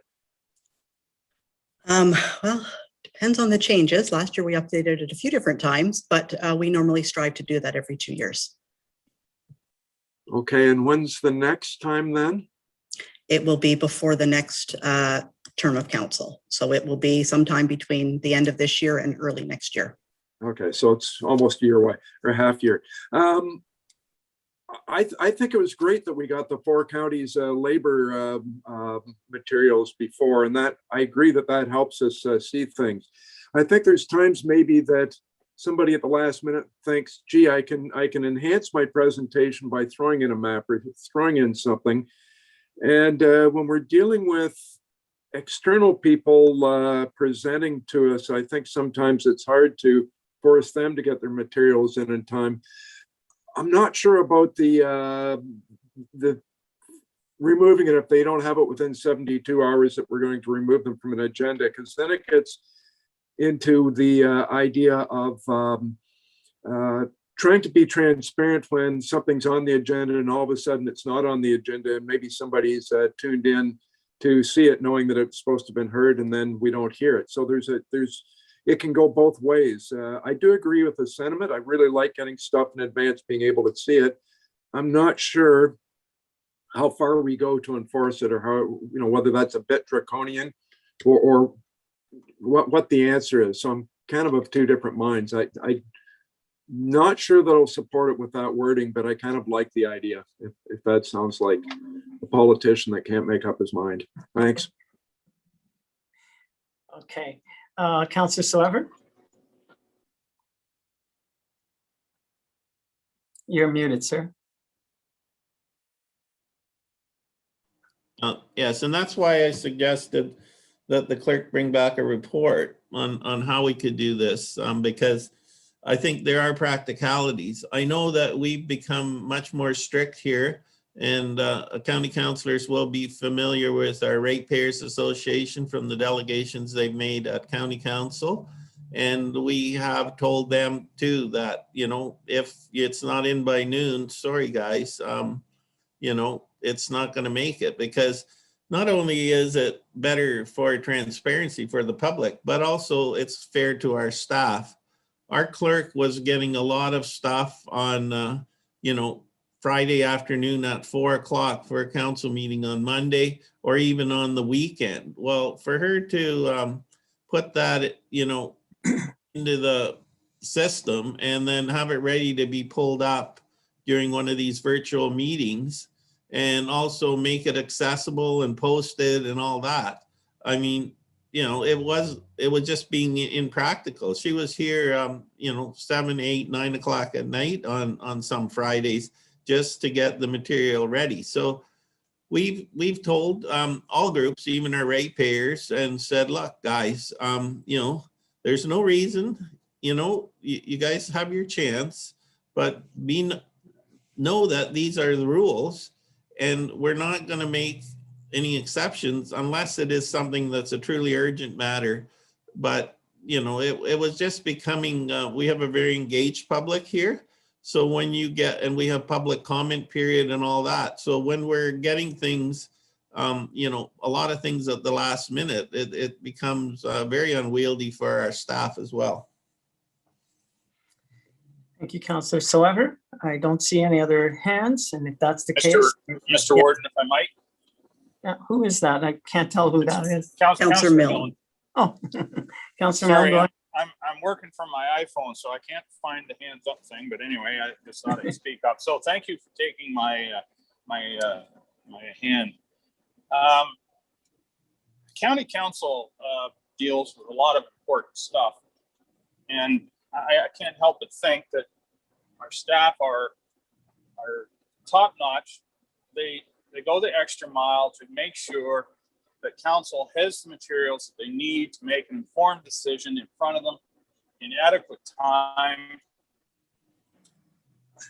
I understand the sentiment of the proposal here, but I want to retain staff's ability to be flexible, to change things out at the last minute.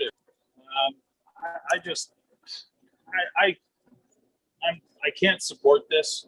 It puts more stuff to ask the clerk's department to put a report together like this for something that should be fairly self-evident. There's improvements they can make, they'll do it. I don't think we need to tell them this isn't grade school. So thank you, Mr. Warden, but I will not be supporting this resolution. Thank you, Councillor Milne. Your connection is a little troublesome, but I think we heard the majority of what you had to say. I see a lot of people nodding, yes. Is there anyone else before we call the question? Okay, then perhaps Madam Clerk. Madam CAO. You're on mute, Kim. You're mute. Yeah. Sorry. Heather, you go ahead and speak, and then I'll go after you if I can. Thank you very much. I think it's good to clarify for everyone. So we're talking about two different things here. One is delegations and one are staff presentations. The delegations, I think the clerk's team has been very diligent over the last year since Councillor Soever did bring it to our attention. I think it was early last summer to have all delegation presentations included in the agenda package. So we have been doing that, not only for council and committee of the whole, but also for our task forces and standing committees. I can say that all of the Hanover Owen Sound Task Force agendas had the presentations included in those for the many delegations that we had attending those meetings. So we have been very diligent in trying to include those in there. We do ask for them. We try and give council sufficient time to review the package. That's why we send it out 7 or 8 days ahead of time. And we do ask for the delegation presentations ahead of that so that they are included.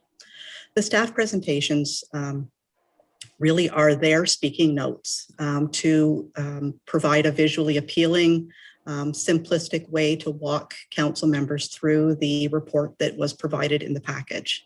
And that is the difference between the two. I don't know if Kim has anything more to add. Thanks, Heather. Yeah, to follow on Heather's comments, staff, our permanent record, if you will, the thing that we rely on is the text in the staff report. And we go to great lengths to ensure that those staff reports are as complete and as accurate as they can be. The one example that Councillor Soever is referring to is one of the maps around, I think, around the connecting links information that Pat brought forward. And in that case, it took them a bit of time to put together the latest version of the maps, which is why there was a change there. And in that particular case, all we were asking for was permission to have a process to talk about it more. It wasn't a situation where we were trying to make a decision that day. And as was alluded to earlier today, council always has the ability to say, I need more time. And that's happened in the last couple of months where someone said, I just really need more time with this information. We put our efforts into the written staff report. And if what council is wanting is more efforts on creating presentations and visually appealing transcripts, right now, there's no requirement for staff to provide a PowerPoint presentation. Our efforts are in the staff report, in the documents. If council's direction to us is that you want PowerPoint presentations as a requirement of staff reports, then we need to have a discussion about that, and we need to think about what that looks like. Not all of the staff are, that's not maybe their strength, or they may not be resourced to do that. If we have to make some changes in order to enable that, then that's a conversation that I would like to have with everyone. So that's, just where things are right now. Thanks. Okay. Thank you very much for that. Council, based on those remarks, are there any further questions or remarks? Okay, seeing none, then it's perhaps time to call the question. Madam Clerk, I'll turn things over to you. Thank you very much, Mr. Warden. So Councillor O'Leary has called for a recorded vote regarding the notice of motion. Councillor Mackey? Opposed.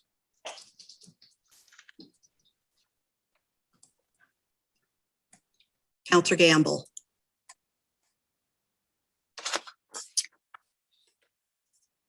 Councillor Gamble? Sorry, opposed. Councillor Burley? Opposed. Councillor Carlton? Opposed. Councillor McQueen? Support. Councillor Desai? Opposed. Councillor Patterson? Opposed. Warden Hicks? Nay. Councillor Clumpus? Opposed. Councillor Keaveney? Opposed. Councillor Body? Opposed. Councillor O'Leary? Opposed. Councillor Woodbury? Opposed. Councillor Millen? Nay. Councillor Soever? In favor. Councillor Potter? In favor? Councillor Robinson? In favor. Councillor Hutchinson? Opposed. The motion is lost 24 to 66. Thank you, Madam Clerk. Okay, with that said, we're moving on in the agenda. We're on to item number 5, determination of items requiring separate discussion. Looking at that consent agenda, Council, is there anything that needs to be pulled?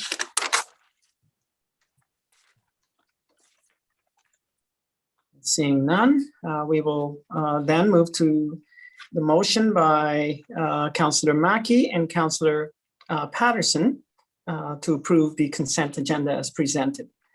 Is there anyone? Oh, Mr. Madam Gordon, I Clerk? just will note that Councillor Keaveney has stepped away Oh, yeah. Regarding her declaration earlier. Excellent. Thank you for reminding me about that. Okay, I call the question out. Is there anyone opposed to that motion? And that is carried. Thank you very much.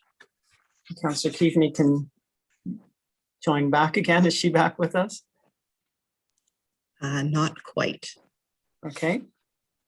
How is she going to get notified? She is back now. She is back. Okay. Thank you. Okay, moving along then, we're on to item number 7. 7A is the Housing and Homelessness Plan Update. Anne-Marie's on deck. This item has been moved by Councillor Robinson and seconded by Councillor O'Leary. Anne-Marie, you have the floor.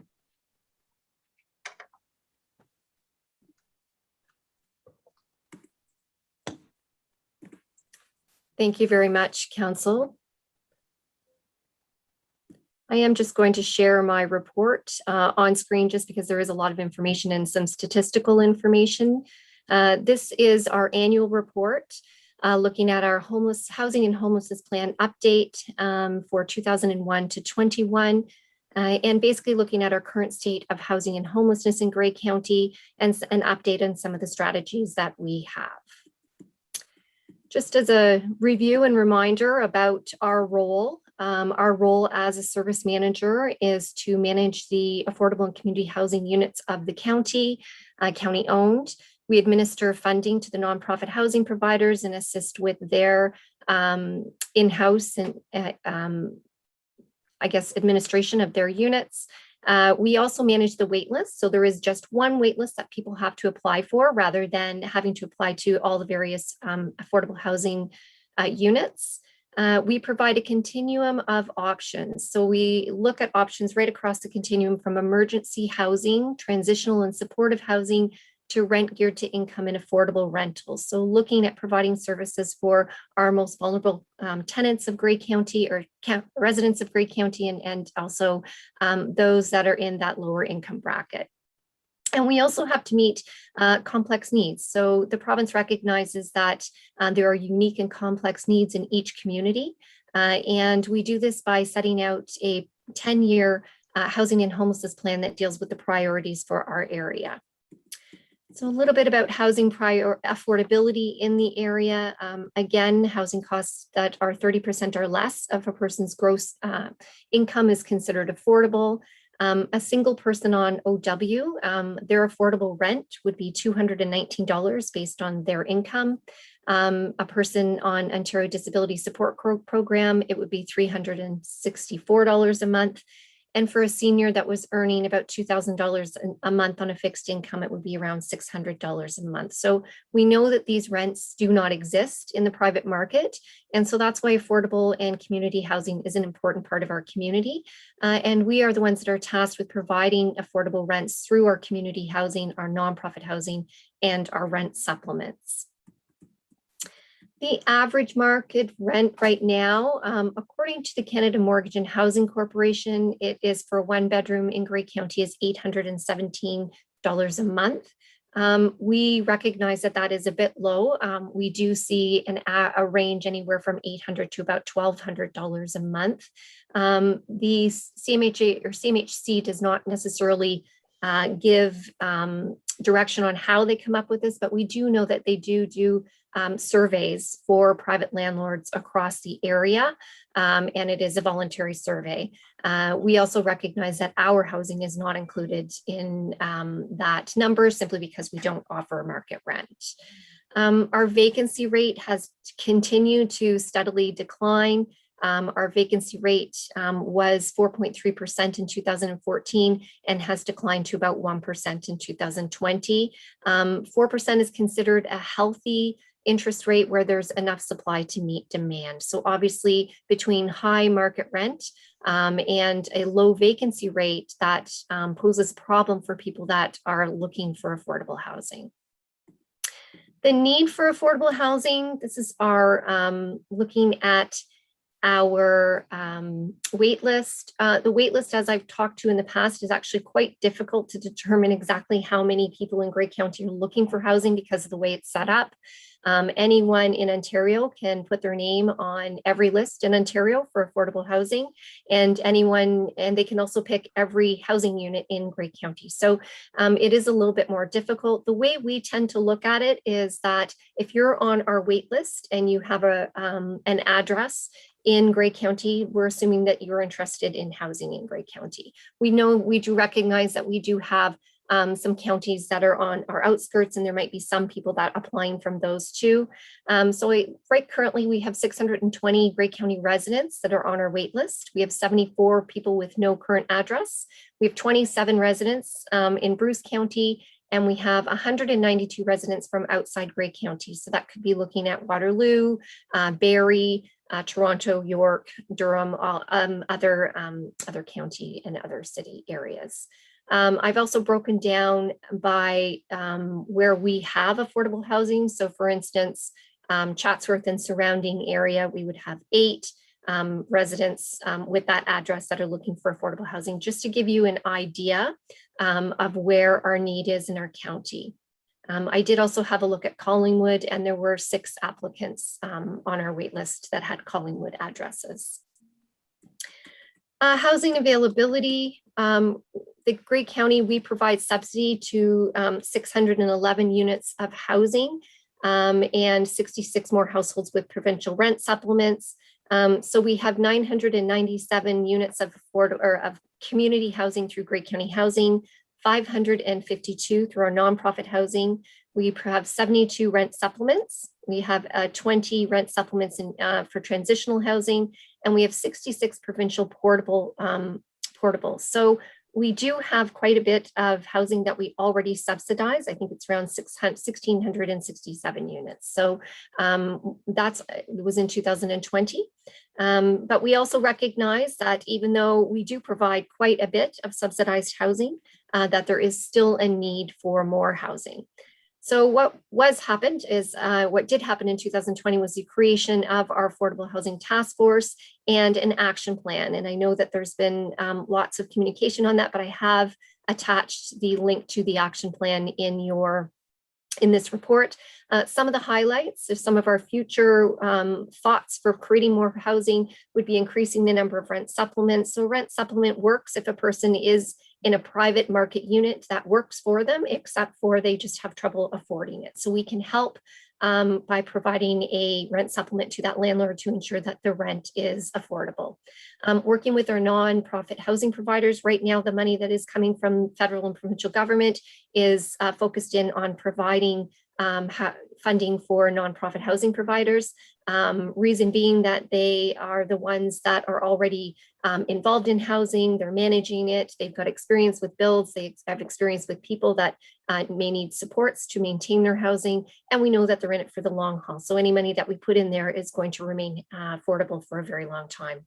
There may be some opportunities with our long-term care redevelopment with the seniors housing opportunity. We do have some Grey County housing opportunities. So looking at our portfolio and expanding or renovating. And then of course, we look at our community improvement plans. And although we recognize that, there is a demand for affordable and housing, we know that the business case is not always there for a private market to develop or operate it. So, some of the barriers might be that cost to the land, a cost to building, permits and application costs, development charges, and maybe there's even some policies that may not support affordable housing, such as low density and low height provisions, or maybe not preventing secondary units. So when we look at our community improvement plans, we can look at some ideas such as a land bank or waiving fees and incentives that may provide opportunity for a private landlord to add some affordable housing units into their development. We also have now a affordable housing fund that will consist of our 1% annual levy contribution, any funds that we receive from our federal and provincial counterparts, and then of course looking at any divestment of property funds. And this would be used to create new affordable housing, renovate, and possibly through rent supplements. In the last 3 years, we have funded 57 units of affordable housing, looking at community living, Owen Sound Housing Company, and our Durham build with the Trembles.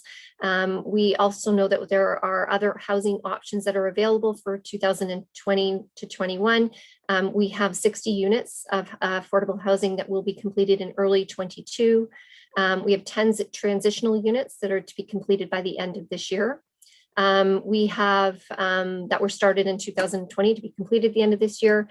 We have 66 portable housing rent supplements that started in 2020, 30 more starting this year, and we'll also have 30 other rent supplements starting this year.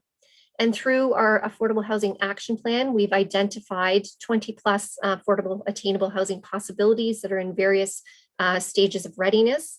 Looking at possibly 30 units in Durham, 90 units in Owen Sound, 30 units in Owen Sound, 50 in Dundalk, and 15 in Hanover. And again, more information obviously will come to council as readiness and funding becomes available for these projects. Reducing homelessness, another large part of Grey County's priorities in our 10-year housing and homelessness plan. We are now a housing first community, meaning that finding housing is seen as our primary focus. And then by supporting a person with wraparound services, we can look at what are some of the issues that might prevent them from maintaining their housing. Housing First is really the only methodology that has been able to demonstrate measurable success in addressing chronic homelessness in Canada and in Ontario. We work with a number of partners and fund all of these partners to assist with people that are experiencing homelessness, such as our Canadian Mental Health Association, Y Housing, Safe and Sound, our nonprofit housing providers, Mwukwadong, and our Southern Ontario Aboriginal Health Access Center, and many of our other community partners that provide food and other necessities for people experiencing homelessness. Our housing system has emerged and evolved over the last few years. We now have a 24-hour, 7 days a week emergency short-term program that is run by the Y Housing, 211 Community Connections, and Safe and Sound. This year, we've seen a 160% increase in stays and 300% increase in costs due to COVID-19 compared to our 2019 statistics. We know that there's more individuals accessing. There's been less couch surfing, which has been happening, which has been good during COVID, but it has also brought more people forward that need the services, and stays have been longer. And cost to stay in motels has also increased. So that has been part of our 300% increase in cost.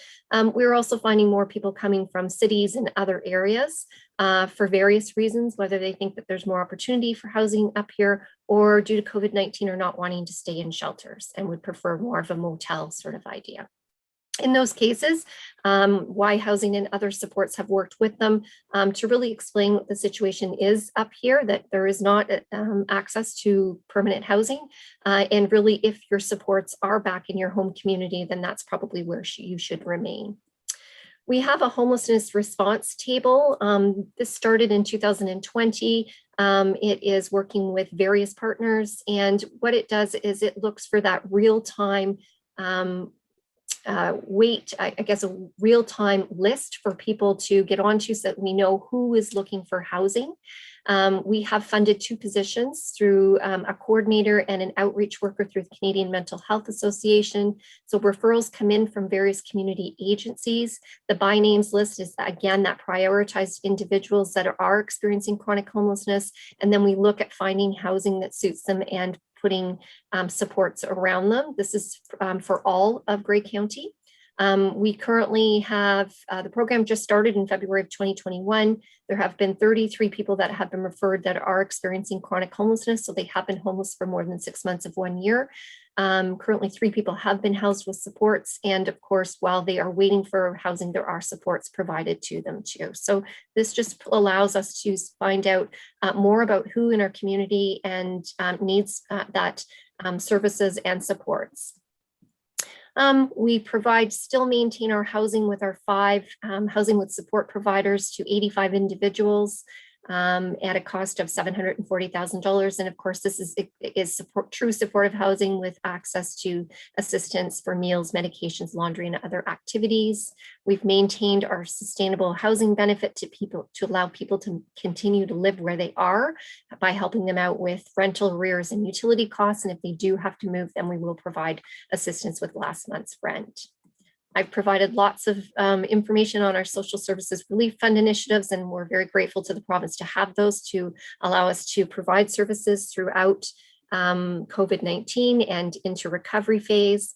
And last, I'd just like to talk a little bit about measuring the outcomes, how we're doing measured against what we said we were going to do in our housing and homelessness plan. So if I skip down to this part, some of our outcomes that we looked at, we wanted to provide over the next, from 2014 to 2022, 200 units of affordable housing through rent supplement, homeownership, and new affordable rental. Currently, we have 363 affordable units that we've been able to provide since 2014. And I've added another bullet on there that we now have an action plan moving forward to look at hopefully another 200 plus rentals of affordable and attainable housing.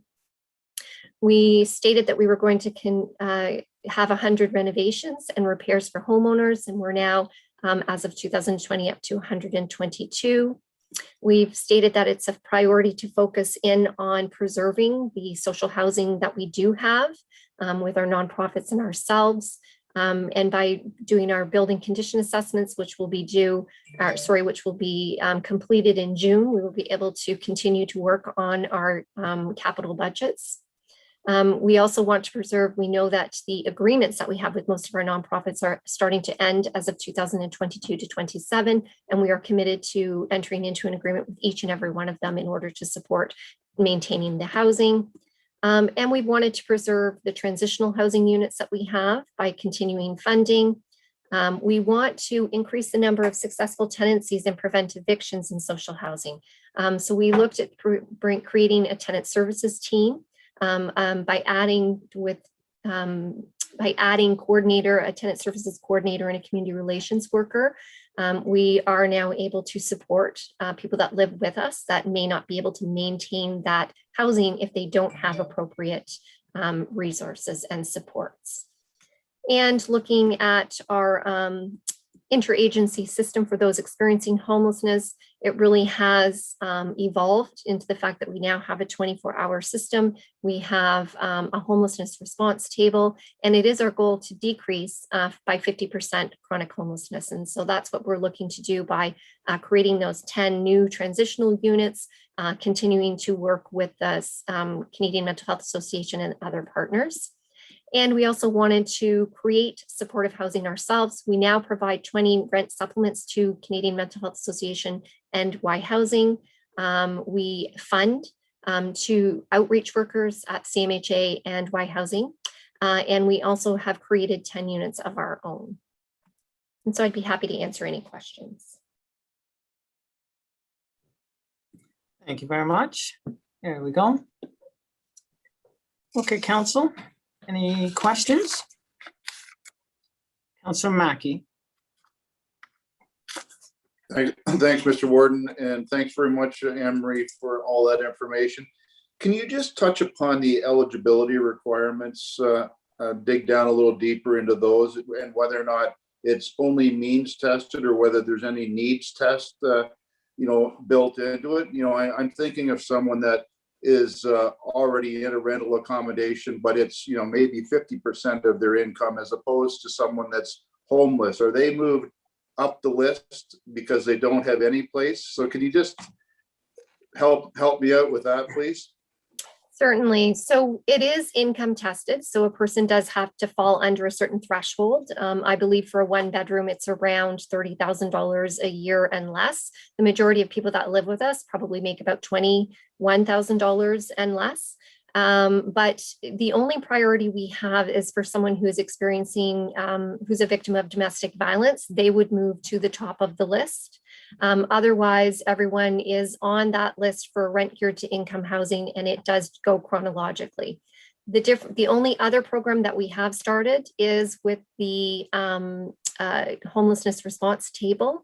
So in that case, if a person is chronically homeless, so they have been homeless for more than 6 months of a year, then they do get priority housing when they go through that program. And even when in that program, it doesn't necessarily say that they're going to get housing right away, but the difference is that they require supports. So it is somebody that will have a worker or various workers or multiple workers that will be with them.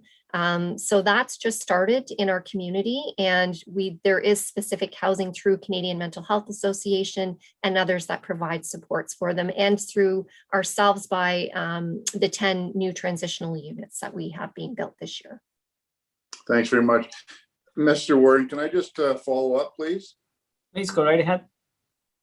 So Anne-Marie, based on the means testing, with the rent increases, and property values going up the way they are we able to project out with the new rental costs, the size of the wait list going forward? So the province does take into consideration income and whatnot. So income might go up. That doesn't ever seem to be our problem. It's probably more, I think our wait list will be impacted a little bit. But in saying that, we do see ebbs and flows in our wait list. And last year over this year, I think we were up probably about 15%. And that's, normally we're up about 10%. So there was a little bit of a difference there. I think with the CERB and other benefits that have allowed people to maybe stay in their housing a little bit, we haven't seen that influence yet, but we may see that in 2021 when a lot of those benefits are no longer available. Yeah, thank you. Okay, Councillor Desai. Thank you very much, Mr. Warden. Thank you very much for the report, Anne-Marie. I know I'd emailed a few questions to you earlier, and I thank you for the answers. Another question that I had is with regards to the rent supplements. Now, there's no argument that it is an important program, and it's absolutely needed in our community, especially given the wait list that we're looking at. My question is, do you think that by providing a rent supplement that we're maybe artificially propping up the market rent in Grey County? Because if we're providing the rent supplement, then there's people who are able to make that rental payment. And just your thoughts on that. And the other question is with regards to the wait list itself and the number of units that we're projecting. Should we perhaps be looking at being more aggressive in building affordable units? We're looking at about just under 1,000 applicants on the wait list, and in terms of projecting the number of units we're going to build, we're not coming nearly close to that. So should we perhaps be more aggressive on that front? Thank you. With regards to rent supplements, the program is limited as the number of funds. So for instance, most of them are around $250 a month. So if you've got a senior who's, again, fixed income and is $600, the most that we're able to fund them is around $250 to $300. So, that it's not going to prop up the rents. They're still going to be spending a little bit more than what they should be. And we only use rent supplements when the person is housed appropriately too. If they're in housing that does not suit them, then we do look to maybe providing that rent supplement in the meantime and getting them into something that might suit them, such as seniors housing with supports or things like that. As for the wait list, so the wait list is 900 and something, but we know that when we offer housing to someone in Toronto, in Windsor, they often don't accept it. At some point, they've been told that there's housing up here. So we do look at that true number as the people of Grey County residents. It's really the only way that we have of determining. We had a gentleman from, I believe it was Windsor, we offered the other day a place in Holstein, and he had no idea where Holstein was. I'm sorry, Stumpy, but he didn't. And so there's sometimes that it's just not, someone has told them to put them on the list. So it is very difficult to determine what that need might be. I tend to look at it as I'm building housing for people that I know are going to say yes on the wait list, and those are the ones that live in Grey County. So if we looked at even that 600 mark, I think it's very difficult for us to say that we're going to be very aggressive because the funds just aren't there. There is not a good business case when it comes to building affordable housing. It's very difficult to make it work.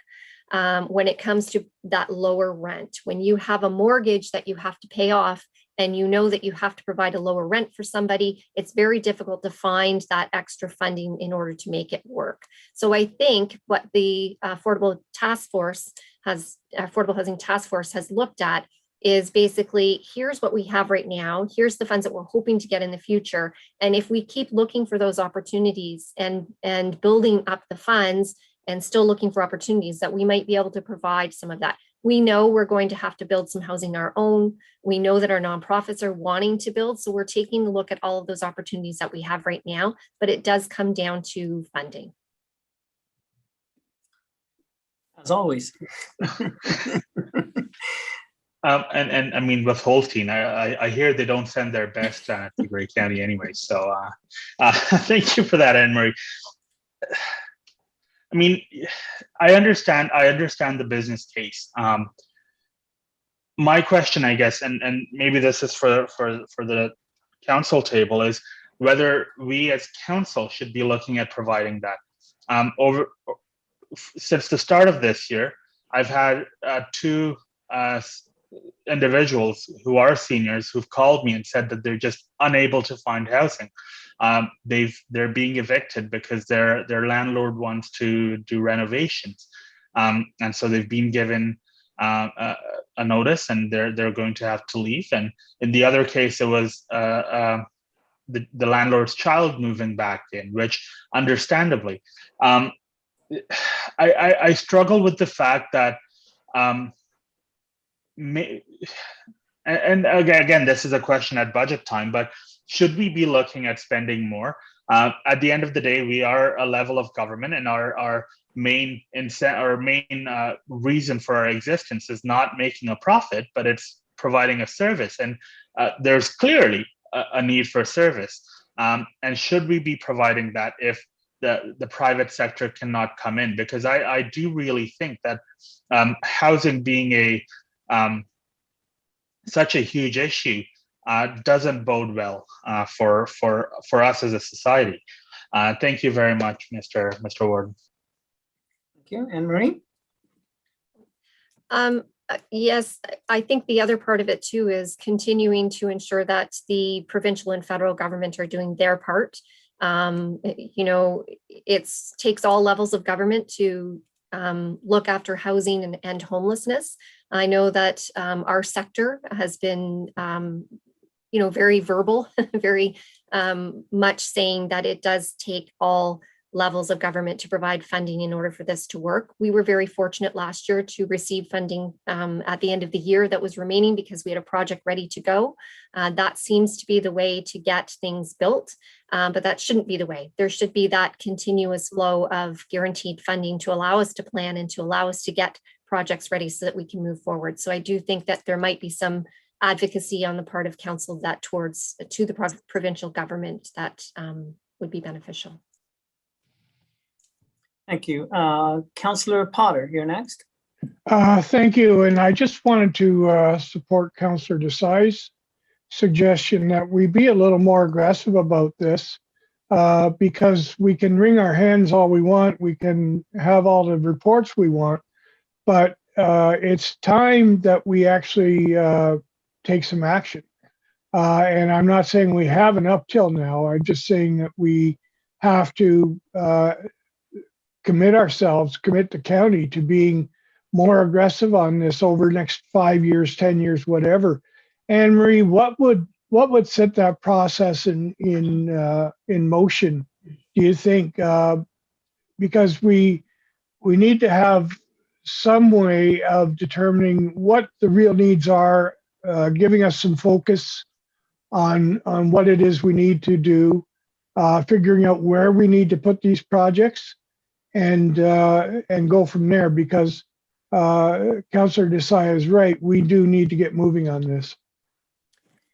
Before you go, Anne-Marie, if I might, Councillor Potter, what do you mean about by being more aggressive?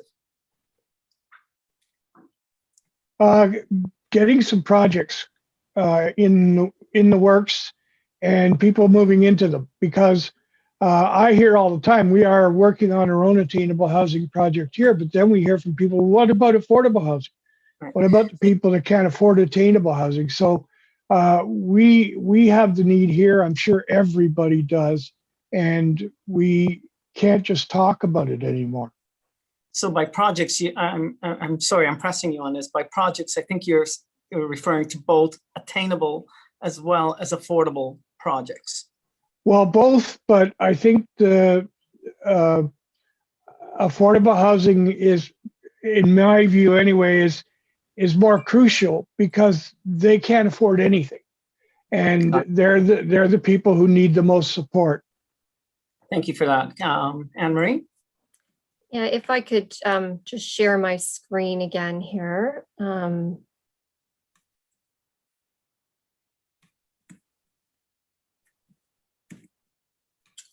So I think one of the things that you're looking at, Councillor Potter, and that's when we did the housing action plan through our affordable housing task force, we did determine what was needed and where it was needed. And our wait list certainly does support that too. If we look at it, this is where we need affordable housing for people that are on our wait list. We recognize that there's a very large population in Owen Sound, Meaford, Hanover, and Durham that do need the housing.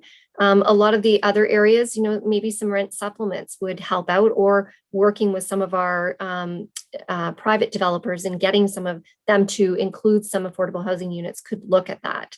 So one thing that we did look at was coming up with a plan of where we need to. So we have right now 57 units that have been developed. We have 60 that will be available that are already in development right now in Owen Sound.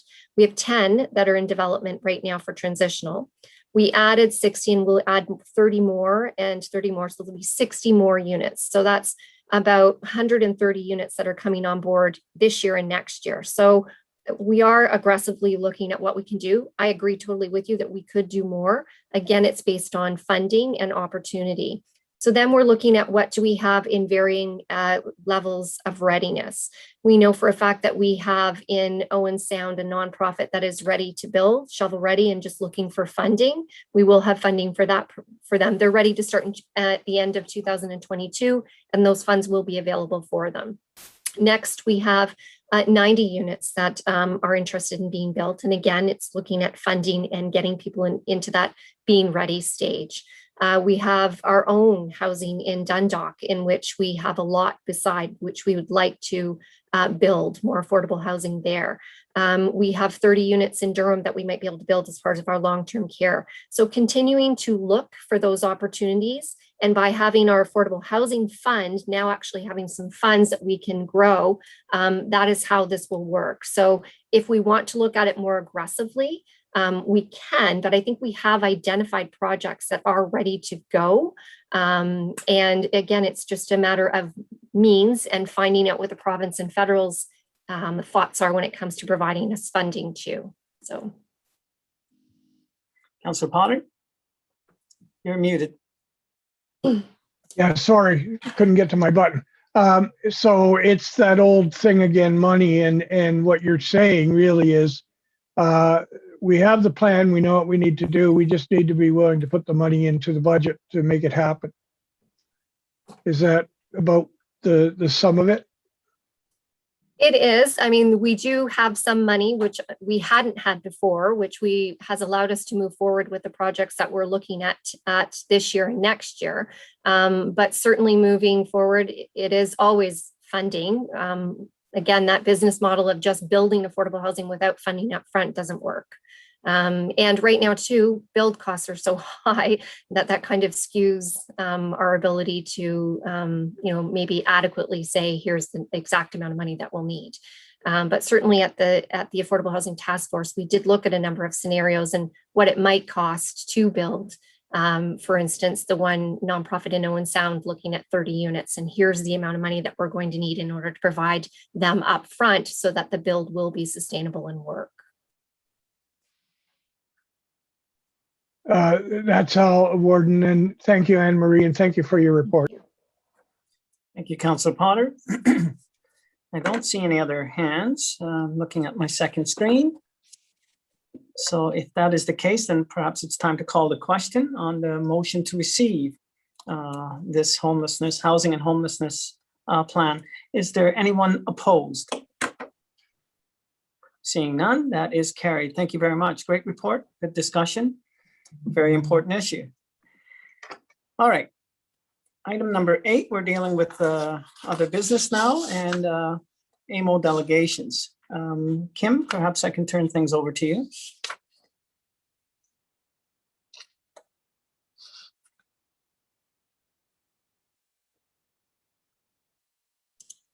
You're on mute, Kim.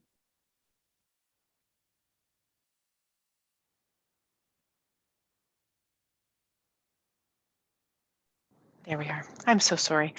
All right. In an effort to facilitate our discussion this morning, I've pulled together some ideas from your staff team around delegations that we might want to pursue for our AMO meeting coming up in August. As well, I did talk to the CAOs and understand what some of the other delegations are that have been discussed in your individual municipalities. So I'll just go through these if I can.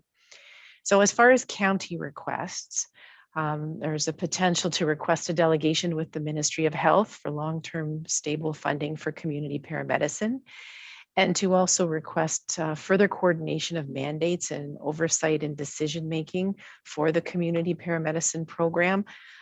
You'll recall, Council, that we have the original CP program that is under the Ministry of Health, and then recently we're provided funding to support long-term care and keeping people that were waiting for beds in long-term care successfully at home. And I think the hope by everyone is that those programs will eventually come together, but that there's a clear oversight and decision making around delegation of medical decisions, etc. Another potential delegation would be to update the Ministry of Long-Term Care on the status of our long-term care redevelopment projects, and also to provide any response or comments related to the findings and recommendations in Justice Morocco's Long-Term Care Commission report. Another delegation, a request to the Ministry of Municipal Affairs and Housing for additional funding for the development of affordable housing in coordination with health regarding resources for supportive housing. So really relevant to our last discussion. I thought that broadband might come up in our discussion this morning, and certainly I wanted you to be aware that Western Ontario Wardens Caucus has indicated that this remains a key priority for that whole group, and they will be looking to additional broadband funding through their efforts. If we wish to join in on that or have a separate delegation, I'll leave that to you.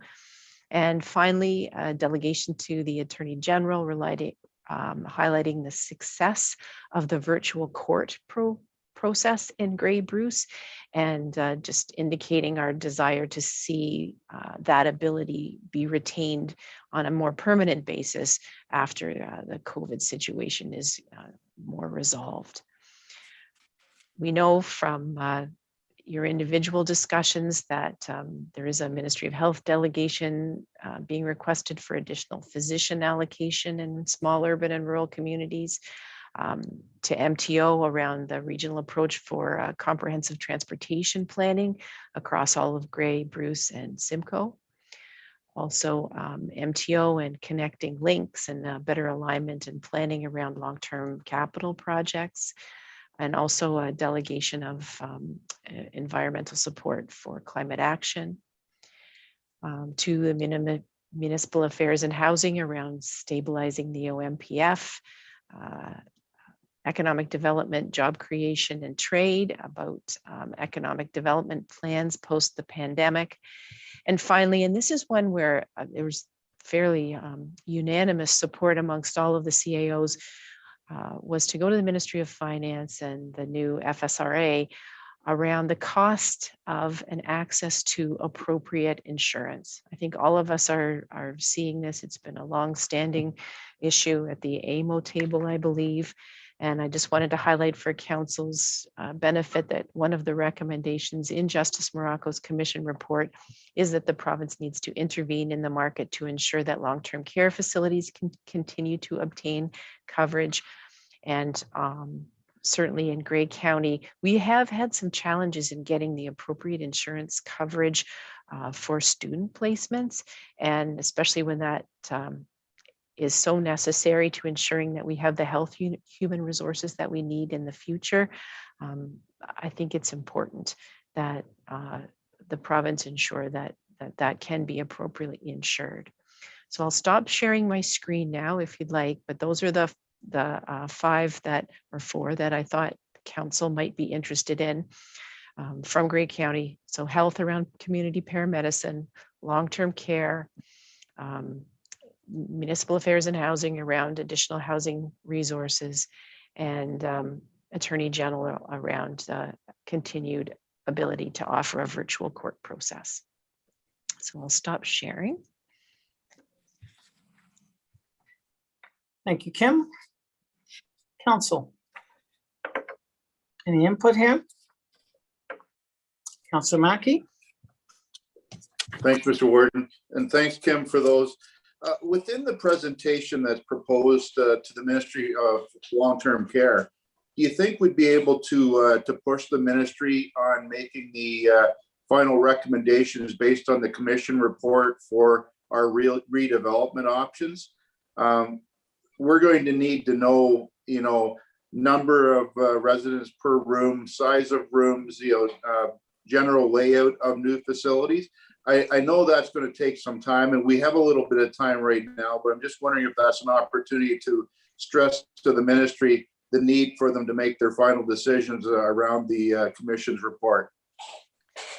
Thanks, Councillor Mackey. So I'll make note of those design standards and the need to have some further confirmation of those in a timely way. I'll add that. Thank you. Councillor Desai. Thank you, Mr. Warden. I just wanted to once again reiterate the importance of the insurance issue. Yesterday in the CanadianUnderwriter.ca, there was an article about at one point there was 10 firms that offered municipal insurance. That has gone down to about 3 or 4, out of which there's about 1 or 2 that's looking to get out of it. So we're dangerously headed towards a monopoly situation, which doesn't end well for anyone. So I think it's important that we continue to sort of beat the drums on the insurance issue, or soon enough we're not going to be able to insure municipalities. And again, this stems from the issue of joint and several liability. At one point, AMO did have recommendations that were made to the Attorney General, and not sure what's happened with those, but it's certainly a drum we need to continue to beat. Thank you very much for that report, Kim, and thank you very much, Mr. Ward. Thank you, Councillor Desai. I do not see any other hands. Madam Clerk. Councillor Robinson. Oh, my apologies. Councillor Robinson, go ahead. Well, thank you, Mr. Warden. And I'm just looking to our clerk if we're needing a formal resolution on this. And if that is the case, I would certainly move. This is a very comprehensive list to be in front of the ministries at the AMO conference. And I certainly support all of the topics that will be face-to-face with the ministry. So if there is a need for a resolution, I certainly could move that. Thank you very much. Madam Clerk. So yes, there is a need for a resolution. We need that from council to support the AMO delegations that CAO Wingrove provided. Okay, Mr. so Warden, so moved. Yeah, moved by Councillor Robinson and seconded by Councillor Burley that we make requests for delegations as outlined in the document provided by our CAO. Is there any discussion? Seeing none, I will call the question. Is there anyone opposed to that motion?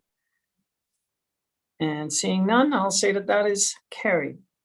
Thank you very much. Is there any other business? Sorry, I should have said thank you to Kim for bringing that document forward. Thank you very much for that. It's very helpful. I don't see anyone raising their hands for other business. We're moving on to item number 9, any notices of motion? And seeing none there, looks like we're ready to adjourn. So item number 10, motion for adjournment is moved by Councillor Burley and seconded by Councillor Gamble. Anyone opposed? That's it. It's carried and we are done. Thank you so much. Thanks, 12:09. Enjoy your day. It's a really nice one.